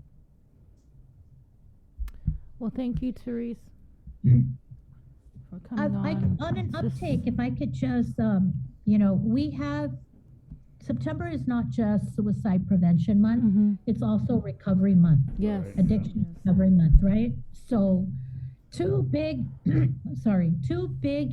proclamations that were put out last week by the governor, and they both fall under Guam Behavioral Health. So, you know, we're excited because the highlight is Guam Behavioral Health, but there's a lot of work to be done. There's a lot of responsibility as the agency in charge.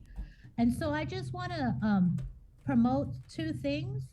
September 21st and 22nd is Guam Behavioral Health 2nd Annual Substance Use Disorder Virtual Conference. Last year, we had over 800 from around the world. This year, we're open again. We can take as many as 1,200. And then, so we look, those who are interested in substance use disorder, addiction, there's going to be a lot of speakers from off-island and on-island. And then September 29th begins a 2-3 day conference called the Guam Behavioral Health Go Peace Suicide Prevention Conference. Part of that, one of those days is ASSIST, and Safe Talk, their trainings. So if you're interested in any of these two conferences, they're free. Please look us up on Facebook or look us up on our Guam Behavioral Health website, and the information is there. These conferences are free for all, and I can tell you right now that when it comes to suicide prevention, as well as recovery, I don't think any household is untouched either way. We all have the responsibility to help our brothers and sisters who are hurting, whether they're suffering through substance abuse or quietly suffering and thinking of hurting themselves. We all individually have a responsibility to be good and kind and service one another. That's the golden rule, and that's how we roll at Guam Behavioral Health. So this is how we roll. That's how we roll. Thank you, Therese. Thank you, everybody. Be safe. You too. Take care, okay? That's the 647-8833. That's the number to the crisis hotline over there at Guam Behavioral Health and Wellness Center. Yeah, just reach out and touch someone. To kind of expand on what Therese said. She said that smile at people, right? Because it could be that one smile that they need. I mean, flip that on its head, too. You'd be mean to somebody. What if that's that one thing that they needed to push them over the edge, right? Right? So just all hurting now. It's got to be kind from a safe distance, 6 feet away, right? It's 9:09. We're going to take a really quick break, and we're coming back with Dr. Mike COVID and kids. That's next right here on The Link. This season of The Voice promises to be the best one yet, with singer Ariana Grande joining the star-studded Coach lineup, including John Legend, Blake Shelton, and Kelly Clarkson. You happen to see how last season ended? I won. But that's why I'm here. To get you hyped up for the big premiere, KUAM Communications are giving you the chance to win $500 daily between September 13th to September 17th for showing us how much you love The Voice. All you have to do is listen to The Link on Breeze 93.9 FM or watch the live stream on Facebook Live, and when prompted, call in with your answer to The Voice Daily Trivia Challenge. And then on premiere day, September 21st, check out KUAM Digital for a special bonus question and another chance to win $500. Visit KUAM.com for official rules and regulations. Some restrictions apply. The KUAM Podcast Network is back and on demand, featuring a great variety of podcasts from our island and region, including culture, lifestyle, awareness, crime, politics, commentary, comedy, and entertainment. Available on most streaming platforms. The KUAM Podcast Network. Subscribe and listen now.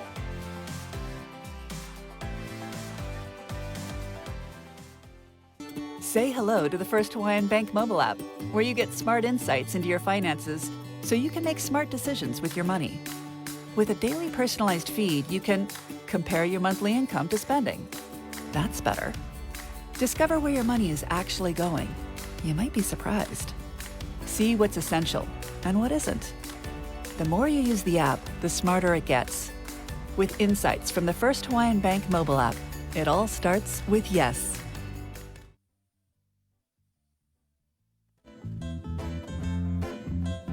People say I'm crazy for loving you. Why? What the people don't know is when I look in your eyes, I see that the beauty and the beast go dancing all night under the moon, under the moon, under. So come on, baby dear, I wanna know that you'll be near me forever. I wanna hold you so tight. So come on, baby dear, I wanna know that you'll be near me forever. I wanna hold you so tight while singing la la la la la la la la la la la la. right, everybody, welcome back to The Link. Want to remind you guys that if you are someone in need, the Grab and Go distribution sites have now resumed, of course, with all public schools resuming distance learning. Starting today from 11 in the morning until 1 in the afternoon, a single bag of lunch or breakfast, 5 bags limited per vehicle on a first-come, first-served basis. Grab and Grub resumes today if you do need some food for yourself and your family, so please do check that out. Is there more info, Jay? Because I believe it's only certain schools, right? Certain offices. Oh, yes, there we go. Good call. Okay, so in the Lago District, that's up here in the north, Astumbo Elementary, Maria Ujoa Elementary School, of course, on Isangsong Road, Weddingale Elementary, right around the corner, and up in Jigo, FB Leon Guerrero Elementary School. In the Catan District, in the central part of the island, Carbalito Elementary over in Barragata, and then in Mingilao, at the home of the Geckos, at GW High. Also, Lutsen, Agana Heights Elementary School is a distribution site, as is Jose Rios Middle School over in Pidi, and in Upper Tuman, JFK High School. And then down south, 3 schools, once again, 11 in the morning until 1 in the afternoon, if you and your family are in need of food supplies.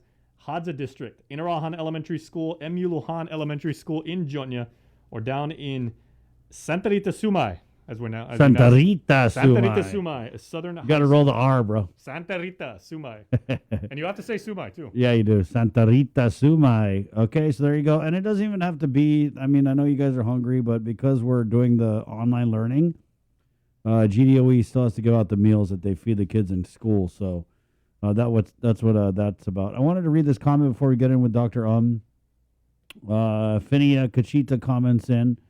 I mean, it's going to be hard to smile at someone when you got the mask on. And it's going to be hard to smile because they won't see it anyway when you smile at a blind person. I can say that because I'm blind. So say hello to people you meet. That can also change someone's day for the better. There you go. Good point. Right on. And just don't smile at anyone's chick because you know how it is on Guam. Yeah. A smile could go a long way, but a smile, the wrong person, you're in for trouble. I'm thinking you may have a story or two about that. Then we'll say it some other day. Move on. 9:14 here, Dr. Michael pediatrician. He's also with the Physicians Advisory Group, the education chair. Good morning, Doc.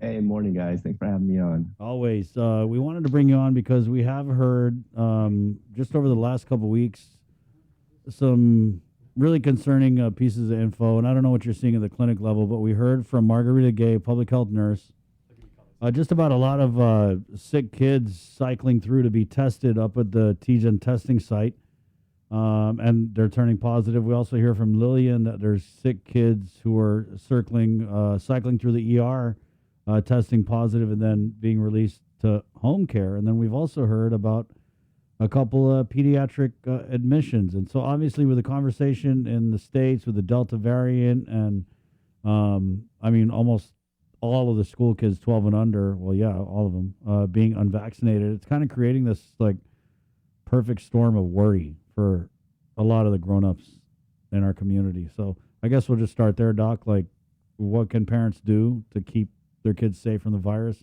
And then when they do get it, what are we seeing locally? First, let's start with what's happening when they're getting it. You're right. We're definitely seeing an uptick in cases in the hospital. I think all last year when we had the first surge, it took a while before we had our first kids. And then I don't ever remember having like more than a kid at a time in the hospital. And even that was far between. Over the last week, I was on call for just a couple of days. I saw 3 kids and 2 of them were admitted. Thankfully, they look pretty okay, even though, one did require a little bit of oxygen, but it never got kind of worse than low levels of nasal cannula. And the other ones were just kind of watch for observation. What we're generally, it still seems a little true, but yeah, it's just seeing a couple extra kids in the hospital, and I saw another one in the ER. Yeah, it's making me nervous. And definitely, when I ask around, it seems by far the most common route or the mode of transmission that they're getting is from the household, right? There are definitely cases, I'm sure of it, and I definitely know of one where went child to child and they got at school, everybody in the house was vaccinated, did everything they were supposed to. But by and large, what we're seeing is there's one or more people in the household that are not vaccinated, they bring it home and then it spreads. So I have in clinic, I've noticed that, most of my families are really good. They're all vaccinated. Every once in a while, one will say, "Oh, I'm vaccinated," but the other person isn't for whatever reason. Sometimes they just can't get it, and then that's kind of where the weakness in the protection lies, right? And so one thing I would just really want to reiterate to everyone is the way to protect our kids, because you're right, they're just 12 and under, they're just not going to be vaccinated. They're just going to be so vulnerable, is to vaccinate everyone in the household. And I got to say, though, for the most part, families, that's what they're doing. Right. So when they're getting it, the kids are getting it, can you kind of just run the gamut of the symptoms that they're experiencing? Because I've heard different things with different kids. Oh, yeah. So some kids will get it and you won't even know. There was a kid I saw in the ER for something completely unrelated to COVID. And they're like, "Oh, by the way, this kid tested positive. Looked great, didn't have any respiratory symptoms." And it was just, he's positive because mom was positive or the parent was positive. And it was like, okay. And this is kind of what we saw last year. Like, they would be positive. I would have families where both parents were positive, but they, the toddlers or the babies were just looking completely well, and you would never know that they were sick with anything. And then I've seen they get a little bit sicker. The other thing that makes it a little bit complicated is right now we're heading into kind of RSV season, which is another virus that's always around, and it accounts for kind of a spike in cases October through about February, in Guam as well as stateside, and it'll cause what we call bronchiolitis. So big people will get bronchitis with the big airways. Bronchiolitis are the little airways, and they just get plugged up. And so it'll look a lot like that, but they'll just kind of continue to have symptoms. When I saw a couple COVID x-rays with kids, it was, there was no big consolidation of a massive pneumonia, like, oh, there's like a bacterial infection. It was just kind of patchy throughout. So it looked like a viral pneumonia. And the severity of that, as we know, can vary from something pretty mild that somebody can just handle with a day or two of oxygen and then get discharged, or it can really progress. Thankfully, so far with the kids, it's just been relatively mild. But with the Delta variant being so contagious and aggressive, if we imagine, how many kids we got 0 to 14 or 12, like 40,000 kids, those eventually somebody's going to get really sick, and right. I really would hate to see that. Is that the biggest difference here? Because when you describe what we saw last year, you're right. It was like, I mean, knocking on wood, but big part of me is like, why aren't more kids getting sick? And then the ones that we did see were like, I got COVID, and they're running around like, keep still, boy. But now with this, is it the Delta variant that's... It's probably a bit of the Delta variant. I think we're also better about testing kids. Last year, a lot of our focus on testing was the elderly, right? And kids, because we're like, well, they're not getting so much sick very much. We probably weren't watching them, maybe, and probably a few kids probably slipped through and, did well enough and they recovered, and we didn't know. Now that, we're shifting our focus because most of the elderly are vaccinated, we're catching these smaller cases, which explains why, we're getting some kids that we just watch for a night or two in the hospital to make sure they're doing okay. And once they turn the corner, we can send them home.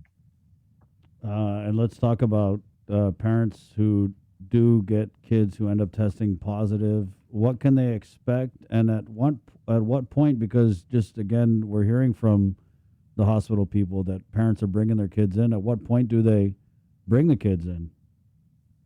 Oh, definitely. I would say to any parent, COVID or not, if they have respiratory symptoms, you got to bring them in, right? So if we have a fever, everybody's going to be breathing faster. Everybody's heart goes up. So, make sure, wait till the fever goes down would be, if they look safe enough. And then if they look like they're struggling to breathe, that's never a good sign for a kid. Of course, there are kids with asthma out there. That's not an uncommon thing. So COVID or not, if they have respiratory symptoms, they just might need to get their asthma treated. They might have the RSV bronchiolitis if they're a little bit on the younger side. So that affects mostly 0 to 2. I'm really nervous up to about 18 months for them.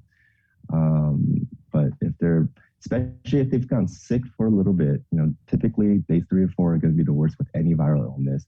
And typically we expect them to kind of get better. right? And with mild cases of COVID, we're seeing that. But 5 days, 6, 7 days out, and they're still not looking that great, and or their breathing gets worse. Yeah, that's definitely time to take them in and get seen.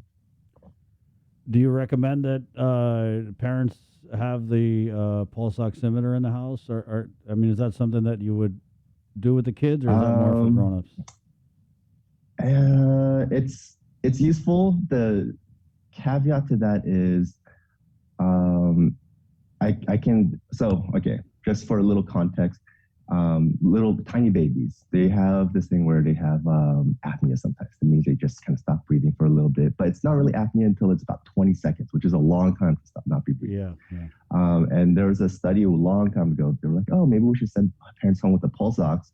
What it did was really freak out a lot of parents, really stress them out because you're testing all the time. There's a thing with the pulse ox, that number you see, might not be valid because it needs to have a good waveform that you can see on the hospital monitor. You can't really see in the take-home test. So it might dip down really quick to like 73. You might go, oh my God. But in reality, it was just either a bad reading because it wasn't placed right or something. So it's a mixed bag. If parents know how to use it correctly,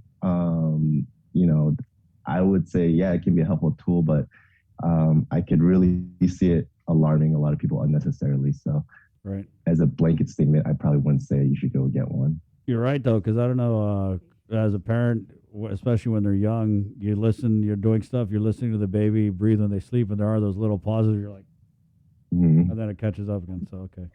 Yeah. Doc, so kids with like pre-existing medical conditions, are there any types of conditions that maybe parents should really kind of look out for? Maybe, obviously, you mentioned asthma. Yeah, definitely anything lung related, but it's the same thing with the rest of with COVID for the adults, right? So, diabetes, any immunocompromised situations. Thankfully, not a ton of kids are going to have like liver and kidney issues, but there are some on island. So anybody with any comorbidity really, obesity. We have kids that are obese as well, and so those kids need to be watching out too. Thankfully, for the kids that are 12 and over, we have the Regeneron, I believe, that's available for them, and they still qualify as well. So we're trying to spread the word to other pediatricians saying, hey, you could refer your kids out. Health and Human Services had pledged that they're going to give Guam as many as we need. So, we don't have to be in a situation where there are in other states where they're saying like, oh, if you're vaccinated, you can get it. If you're not, you're not. I don't know if you saw, there's this thing going around, the 7 stages of COVID. I think it came out from a respiratory therapist, like in the LA Times. I think it might be a week old or so. You can look it up, but it'll show you the 7 stages, and he's saying like, oh, stage 1, they have a little bit of trouble breathing, they go to ER. Stage 2, they get a little bit worse, they feel like they're drowning, and it keeps going down the 7 stages. Thankfully, for most of the kids, we're seeing like it's stage 1 or not even quite that bad. But we just, of course, don't want it to see any kids that go on beyond that. Right? So home treatment, parents, the kids get COVID, sick, maybe not sick enough to bring to the ER or the hospital. What's the best way to treat it? Same way we would with any other respiratory or viral illness. We're going to treat the symptoms, and then just really, it's going to be more about monitoring and making sure that the breathing status doesn't change.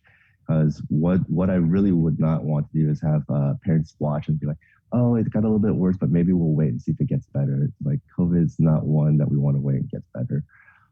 Let's, be a little bit more conservative with COVID. Sometimes with other viral illnesses, if they look like they're having a rough spell for a couple of hours, let's see what they look like.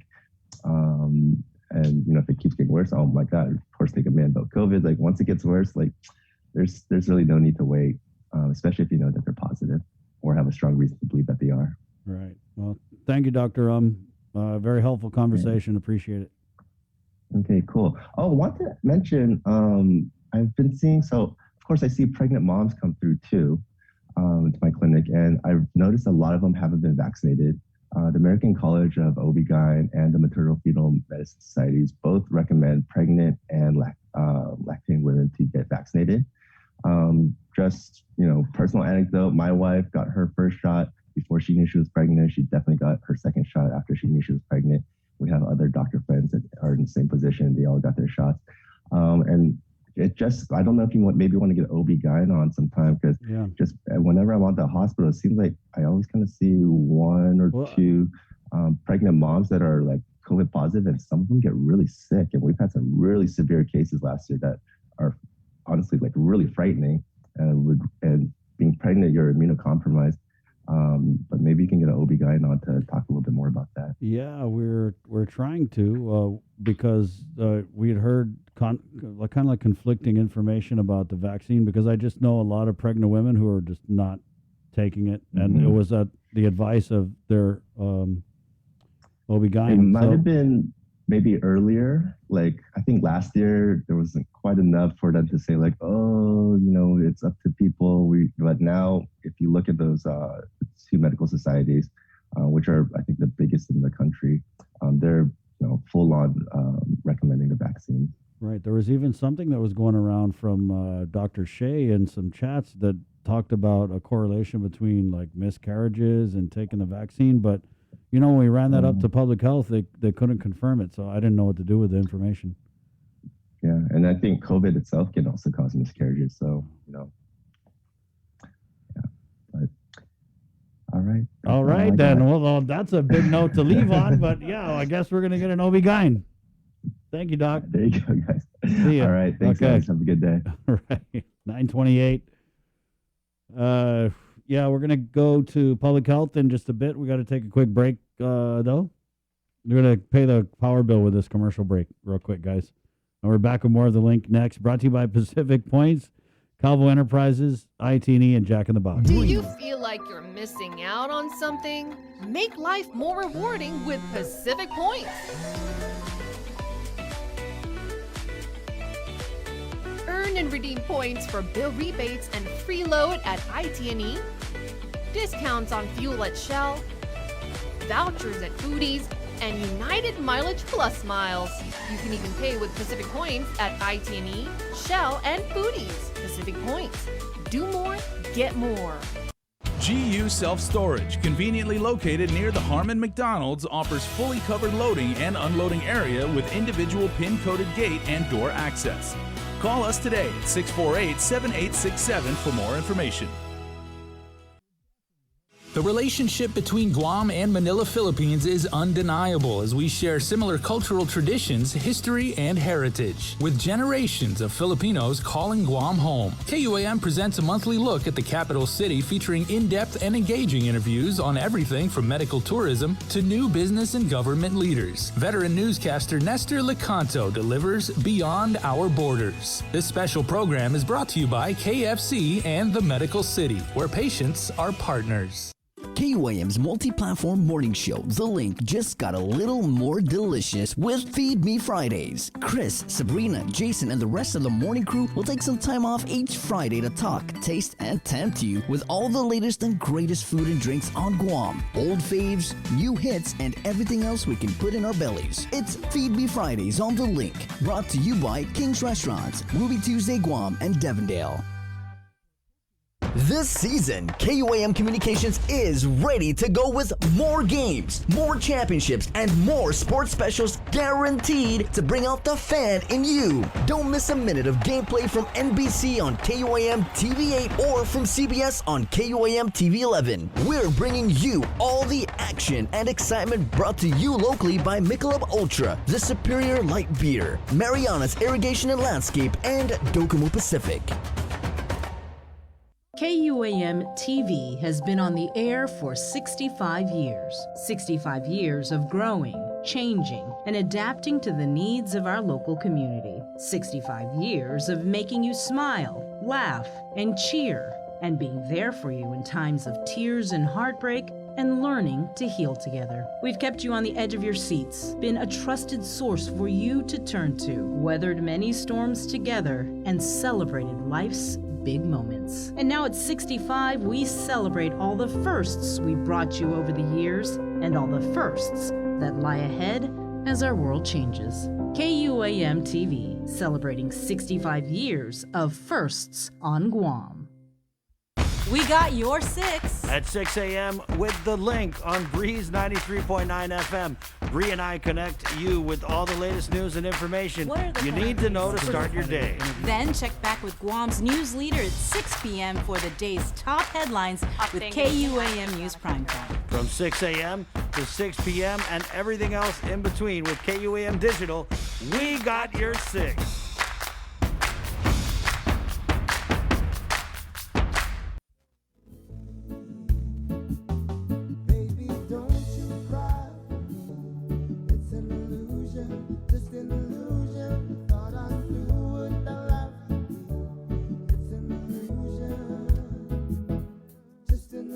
Hey, good morning. Online learning day, well underway here. Valerie comments in, I have 4 kids online and my husband, a teacher, also doing online. No MiFi, it is difficult. Jay, do you have any tips? There's where you come in handy. You have any tips for, when you have, like, let's say 10 people trying to share one spotty Wi-Fi connection for online learning? Well, that's hard, especially given that, you're trying to run like video chat applications, which can you, they've gotten a lot better and they've gotten very, very efficient at how much bandwidth you can use. Especially if you're using it on Wi-Fi. One thing I can recommend, at this point in the game, you probably don't want to start messing around with your router settings, but you can always say switch your router to work at the 5 gigahertz frequency, and then if you're closer to your router, your signal will be stronger. What's that? Put aluminum foil on your router antenna? Yeah. Is that what you said? Not to scare off the aliens, no, but yeah, even if you have like a decent connection and everything like that, you can have probably like 2, 3, 4 people on it, and it's gonna work fairly well. What I would probably recommend is either if you're using Google Teams or using Zoom and everything like that, if you know you're going to have multiple people using this for extended periods, go into your settings on each of those applications and say, don't use the most high fidelity video and everything like that. And then you kind of like back off and you give everybody, it's better to have like 4 people have a pretty good video signal than trying to have like everybody run HD and like everybody's all lagging and jumping around. So. Good points there, Jay. Yeah. That's our resident techie guy, Jason Salas. 9:34. Hi, Lonnie. Leilani Navarro, now acting administrator for the Division of Environmental Health. Good morning. Hi, good morning, Chris. Good morning, Jason, and to everyone listening. Good morning, Lonnie. We wanted to bring you on because we understand that the enforcement for the executive orders and the whole vaccination verification went into effect yesterday, correct? Correct. Well, actually, we sent out the press release. I think that was Sunday night, reminding the public that the enforcement of the governor's executive orders regarding vaccination requirements for covered establishments and for contact sports started yesterday. So our staff actually went out in full force yesterday with the assistance of the Guam Police Department, and we were able to visit 33 establishments. These establishments were actually visited based on complaints that we received from the public. So we received complaints of some establishments not following the vaccination requirements. So our staff went out. 9 of the 33 establishments were closed. So some of the complaints. I'm sorry. Can we just go? They were closed by you guys, or they were just closed? No. Oh, I'm sorry. They were not in operation when we visited. And then for the complaints that we received about the facilities not following the vaccination requirement, there are actually not covered establishments. So these are the auto shops, the therapeutic massage that actually does not fall under the covered establishment listing under the guidance memo. And then some have, like the restaurants, have opted just to do takeouts for now, which exempts them from the vaccination requirements.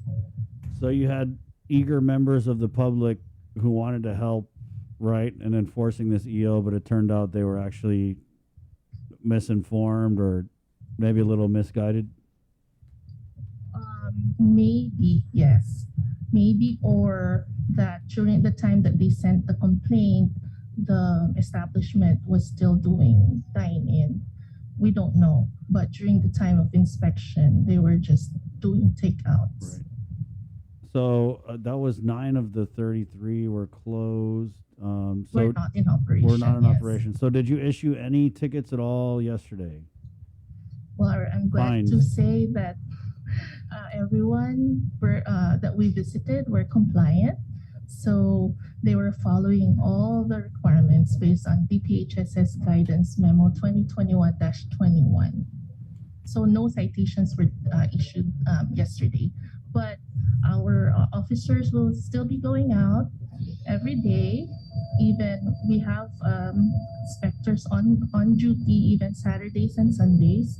So we'll be checking any populated places, bars, restaurants where mask use is compromised, and we will be making sure that they are following the guidance and helping to keep our community safe and limiting the spread of COVID. Let me just. Can you walk us through what happens when the public health enforcement team shows up to a covered establishment? So usually, there's usually two inspectors that go in a team, and they introduce themselves, show their badges, and tell them, "Hey, we're from public health. If there was a complaint that we received, we let the operator know that we were there for based on a complaint, and this is what the complaint said." And then the inspectors would go through a list of the inspection report. They would go through a checklist and see if the requirements based on the guidance memo are met. So this would be the if the establishments are requiring all individuals who are 12 years and 1 month of age and older to show proof of vaccination. If the establishments have signage to inform their customers and their employees of the vaccination requirement, I mean. And then if they adhere to the congregation social gathering limitations. Also, if it's a restaurant, if they separate each group or table by a minimum of 6 feet physical distance. And the operators should not allow for intermingling of individuals between different groups or tables. And of course, the important thing is they enforce and require the use of face masks and contact logs for those establishments that do dine in. Lonnie, are they water blasting your office right now? I'm sorry, I'm using like a common area right now because I'll be going to another meeting later on. Yeah. I think they're doing. So they're water blasting? Is it too loud? No, not loud at all. I can hear you just fine. We were just taking bets over here. What was going on? Lonnie, so everybody is following these protocols? Do you think that's wow? Are more people are more of these like covered establishments? Are they requiring the proof, or are we seeing more of the self-attestations being signed? It's a mixture of both. For those that, some are actually stricter than our guidance memo, which of course just lists the minimum requirements. Some actually doesn't want to adopt the self-attestation form. They want to see the vaccination card against a photo ID. So it's up to them. It's up to the establishment Again, we're just requiring the minimum, which is either a self-attestation, vaccination card, or other proof of vaccination. Okay. Anything else in closing? You guys going around this week? Oh, yes, definitely. So I just wanted to say to the people listening, if you have any complaints or you see any violation of the governor's executive orders or the DPHSS guidance memo, please give us a call at 300-9579. Again, that's 300-9579, and we have the email address dphss-deh@dphss.guam.gov. So our staff will be going out every day, again, even Saturdays, Sundays, and holidays, to make sure that everyone is doing their part in helping in limiting the spread of COVID. Right. Lonnie, I want to say that I don't think you guys have enough staff, right? I mean, because we're talking about the covered establishments, but what about the gathering requirements, which the limit is 25 vaxxed only outdoor, 10 vaxxed only indoor? Indoors, yeah, right. Well, as before, our staff, our division is known to be understaffed, but we try to prioritize our activities based on the risk to the public. So if we receive a complaint that people are congregating in this area, so we go there and we just make sure that where people are, there may be more people that are immunocompromised, those that are elderly or younger kids or who are pregnant. Those are the ones that we address right away. And then we just do as much as we can, Chris. Right. And so, when you mentioned you get calls from the public, what number do we call to snitch our neighbors out? Not literal neighbors. No, I'm serious, because this is what it's going to take. If you guys are short-staffed, right, then we got to be your eyes and ears out here. Yes, that's why we've been trying to tell the people, if you see any violations, please call 300-9579. Again, that's 300-9579. Does that spell something? 9579. What does that spell? 9579. No, it doesn't spell anything. Okay. We'll figure it out, okay, Lonnie? You're welcome. Okay. Thank you, Lonnie. Thanks for having me, Chris and Jason. Are you guys heading out to do the nighttime inspections anytime soon? We've actually been doing it every night. Wow. Chris, yes. So we usually go to, the bars or the hotels or any restaurant that's that we know has an event or that's popular. Okay. Thank you, Lonnie. Okay, you're Go ahead and tell them to Yeah, finish water blasting. I think they're done. Okay. Oh, they're done now. They're done. Now you're done. Okay. Okay. Got it. Thank you, Lonnie. There you go. Leilani Navarro. She's the acting administrator for the Division of Environmental Health. And in a very clean environment, too. Yeah, right. It's 9:45. We're going to take a quick break, and we're coming back to close out the show next. Change the way KUAM TV has been on the air for 65 years. 65 years of growing, changing, and adapting to the needs of our local community. 65 years of making you smile, laugh, and cheer, and being there for you in times of tears and heartbreak, and learning to heal together. We've kept you on the edge of your seats, been a trusted source for you to turn to, weathered many storms together, and celebrated life's big moments. And now at 65, we celebrate all the firsts we brought you over the years, and all the firsts that lie ahead as our world changes. KUAM TV, celebrating 65 years of firsts on Guam.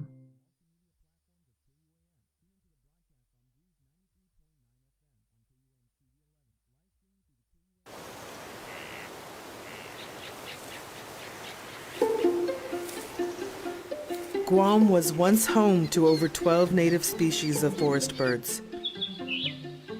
each with their own unique sound, color, and role to play in our ecosystem. However, the arrival of the brown tree snake has threatened their existence. Today, only 3 of these species still exist in the wild. But what was once lost can be restored. Join the Department of Agriculture's efforts to restore our ecosystem.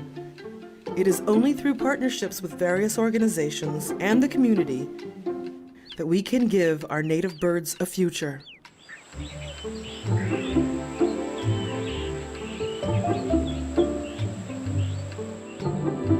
Support snake suppression.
Hey, good morning. It's the late 9:50 Pacific Points, Cabo Enterprises, IT&E, Jack in the Box. Some of the takeaways for this morning. Go apply for the emergency rental assistance. They're also doing utilities assistance. This is for renters. All my fellow renting people. And again, it has to be COVID related, okay? You cannot go and apply for the emergency rental assistance and be, oh, Lana, I need to help pay the power because, I lost in the cockfight last month or whatever. Cannot. It has to be COVID related. So whether it's a reduction of work hours or if you've incurred, additional expenses because of the pandemic that have negatively impacted your ability to pay your bills, that's COVID related right there. Okay, so that is for the renters. They're doing rental assistance, utilities assistance to include internet, right? So if you qualify for this assistance and you had to get internet, let's say because your kids had to do online learning because of COVID, that kind of sounds like, you would be in, right? I mean, because it's how do you get any more COVID related than that, right, guys? So that's available, and they're also working on one for mortgage people who own their own homes. Because guess what? People who own their own homes are struggling too, right? They're struggling with paying that mortgage. I mean, renting, you don't pay your rent, you get evicted, right? You're out on the street. There's a whole process that they have to follow that, I mean, if it works correctly, should take at least a month or two. But, you can't pay that mortgage, then Auntie Lou's going to take your house, or the bank is going to take your house. Sorry, it could be any bank. Yeah, so that program, they have sent it over to the Department of Treasury for approval of guidelines, and they're waiting to hear back on that. Yeah, I don't know about mobile homes, sir. I forgot to ask about that. Next time. Yeah, but the mortgage relief assistance, they put it out to the Department of Treasury, so they're kind of going over it, and they're going to figure out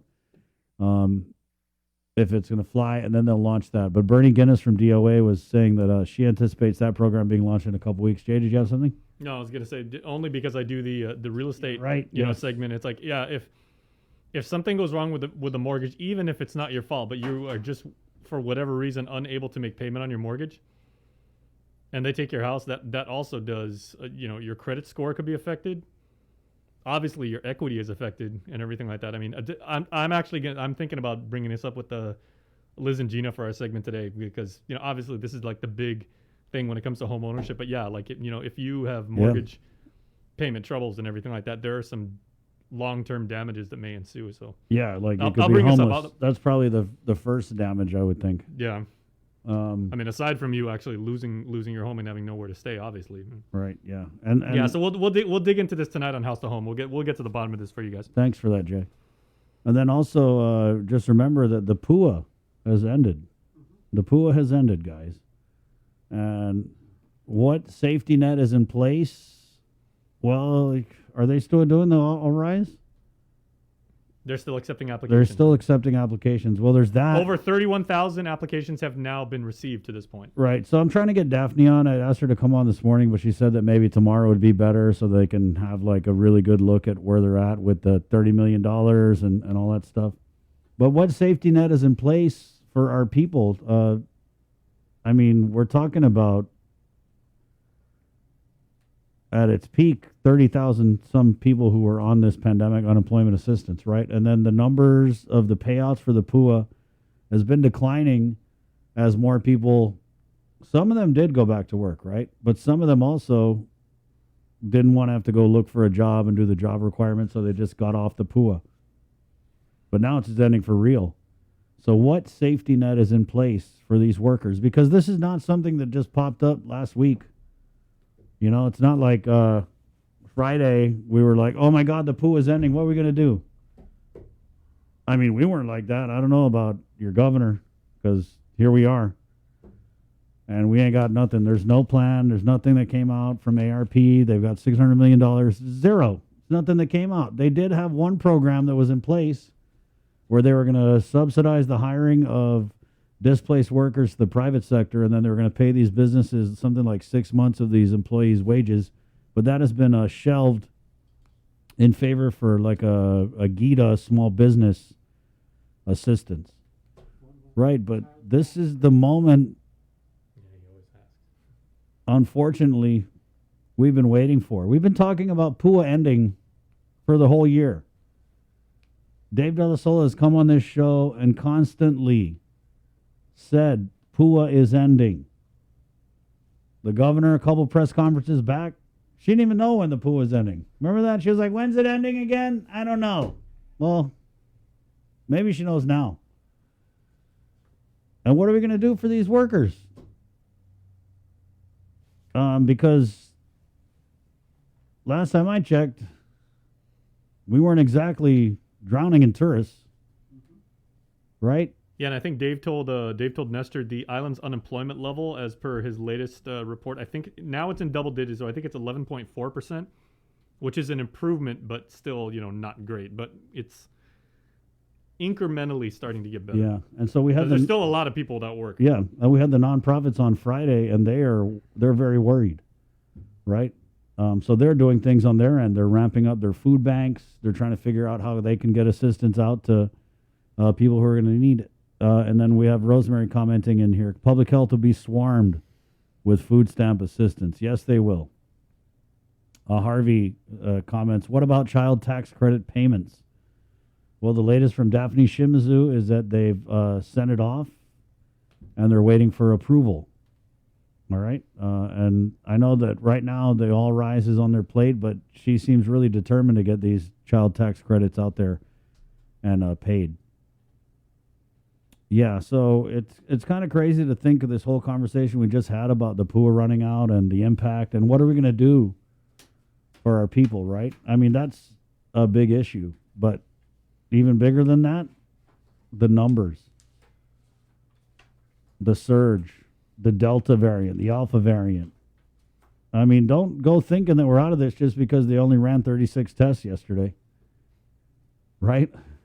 Why bother? Why would you run 36 tests? Is it even worth turning the machine on for? Yeah, so that's the other thing is the COVID. Delta surge, numbers are crazy. Hospitalizations split evenly between the vaccinated and the unvaccinated. The numbers that come out tonight are probably going to be a little high and probably a little scary because that's all the private clinics who turned themselves in because it was a long holiday weekend. So right, but we did have results reported on Friday and Saturday. And Sunday. And then Sunday they said, we're taking Monday because it's a holiday, and right, then everything will come in on the Tuesday report. Yeah. So there's that. We're just waiting for these results to come in. And again, I mean, no matter what, if you got the jab or whatever they want to call it, or you didn't, it kind of looks like if you get COVID, you could end up in the hospital irregardless. So just please, guys. Underlying subtext of the entire 4-hour show for me was what Lillian said indirectly, and then what Therese said directly, and it's take care of each other. Yeah. And we're not trying to be preachy, or I know people have a real big problem in this day and age with I don't want to do what I'm told and everything like that, but it's just everybody's struggling, and it's so hard for some people. Some people way more harder than others and everything like that, but everybody's just got to pull together. Island is very divided right now. It's so sad, and we need someone to unite us. But, don't hold your breath, guys, because I'm not even sure if there is someone out there who can unite us. We just have to do it ourselves. All right? Do your part. Stay home. Stay home with the kids. Helicopter their online learning. Okay? That should be your project for today. It's Tuesday, September 7th. Sucking it up for two straight weeks. I know it's tough. It's a drag. But sucking it up for 2 straight weeks is better than letting this thing play out for another 16 like we did last year. Yep. Don't even get me started, Rosemary. Rosemary comments, the Wu variant is the next biggest concern. I'm on the Delta. I haven't even got to the Wu variant. The Mu. The Mu, is it the Wu or the Mu? The Mu. The Mu, I don't even know. Yeah, in the Latin alphabet, that's the one that looks like the U with the little tail, but that's Mu. So that's what they're saying, it's the Wu. Okay. Or is there a Wu-Tang variant? Maybe there is by this point. Yeah. Hey, it's 10 o'clock. KUAM. Fresh out of Staten Island from the slums of Shaolin. All right, there you go. He pulled his gangster card. The RZA, the Jizza, the Corona. Dollar bills, y'all. There you go. Hey, guys, Link Fam, it's been great with you this morning. Please be safe. Jay, good job today. All right, we got a lot going on, so make sure to watch the show tonight, everybody. We got a lot of stories we're working on. Yeah, thank you guys so much. KUAM TV. We're going to hang around on Facebook Live for just one last thing, but KUAM TV está adios.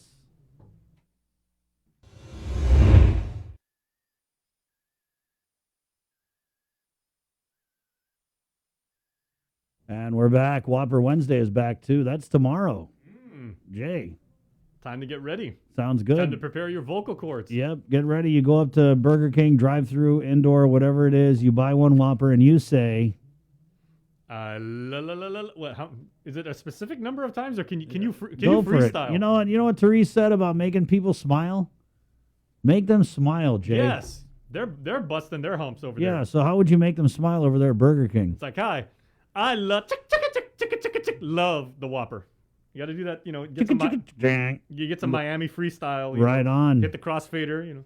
There you go. We got a professional DJ right here, and I don't know if they're just did going I to say be that right, sir? Hit the crossfader. Okay. hit the cross. I don't know if they're just going to be overwhelmed by your good looks or your DJ That's ability. certainly not the case. All right, yeah. So go to Burger King, get a Whopper, and then you just be They'll like, probably give me a third Whopper for free out of pity. yeah, get out of here, scram.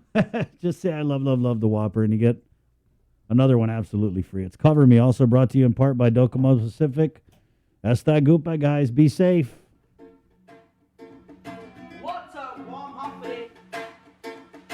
What's up, warm Humphrey? You got Branton here and Cardi Q to my left.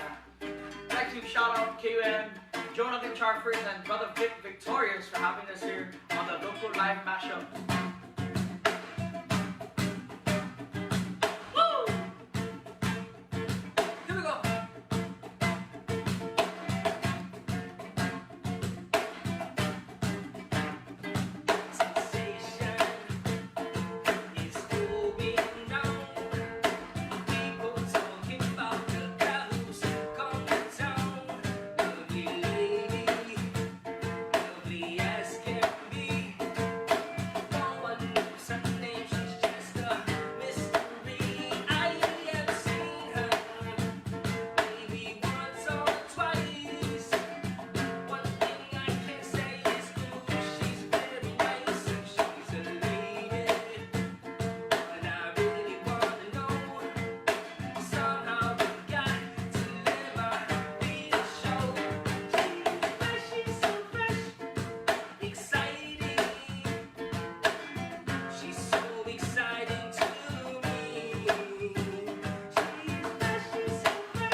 Exciting.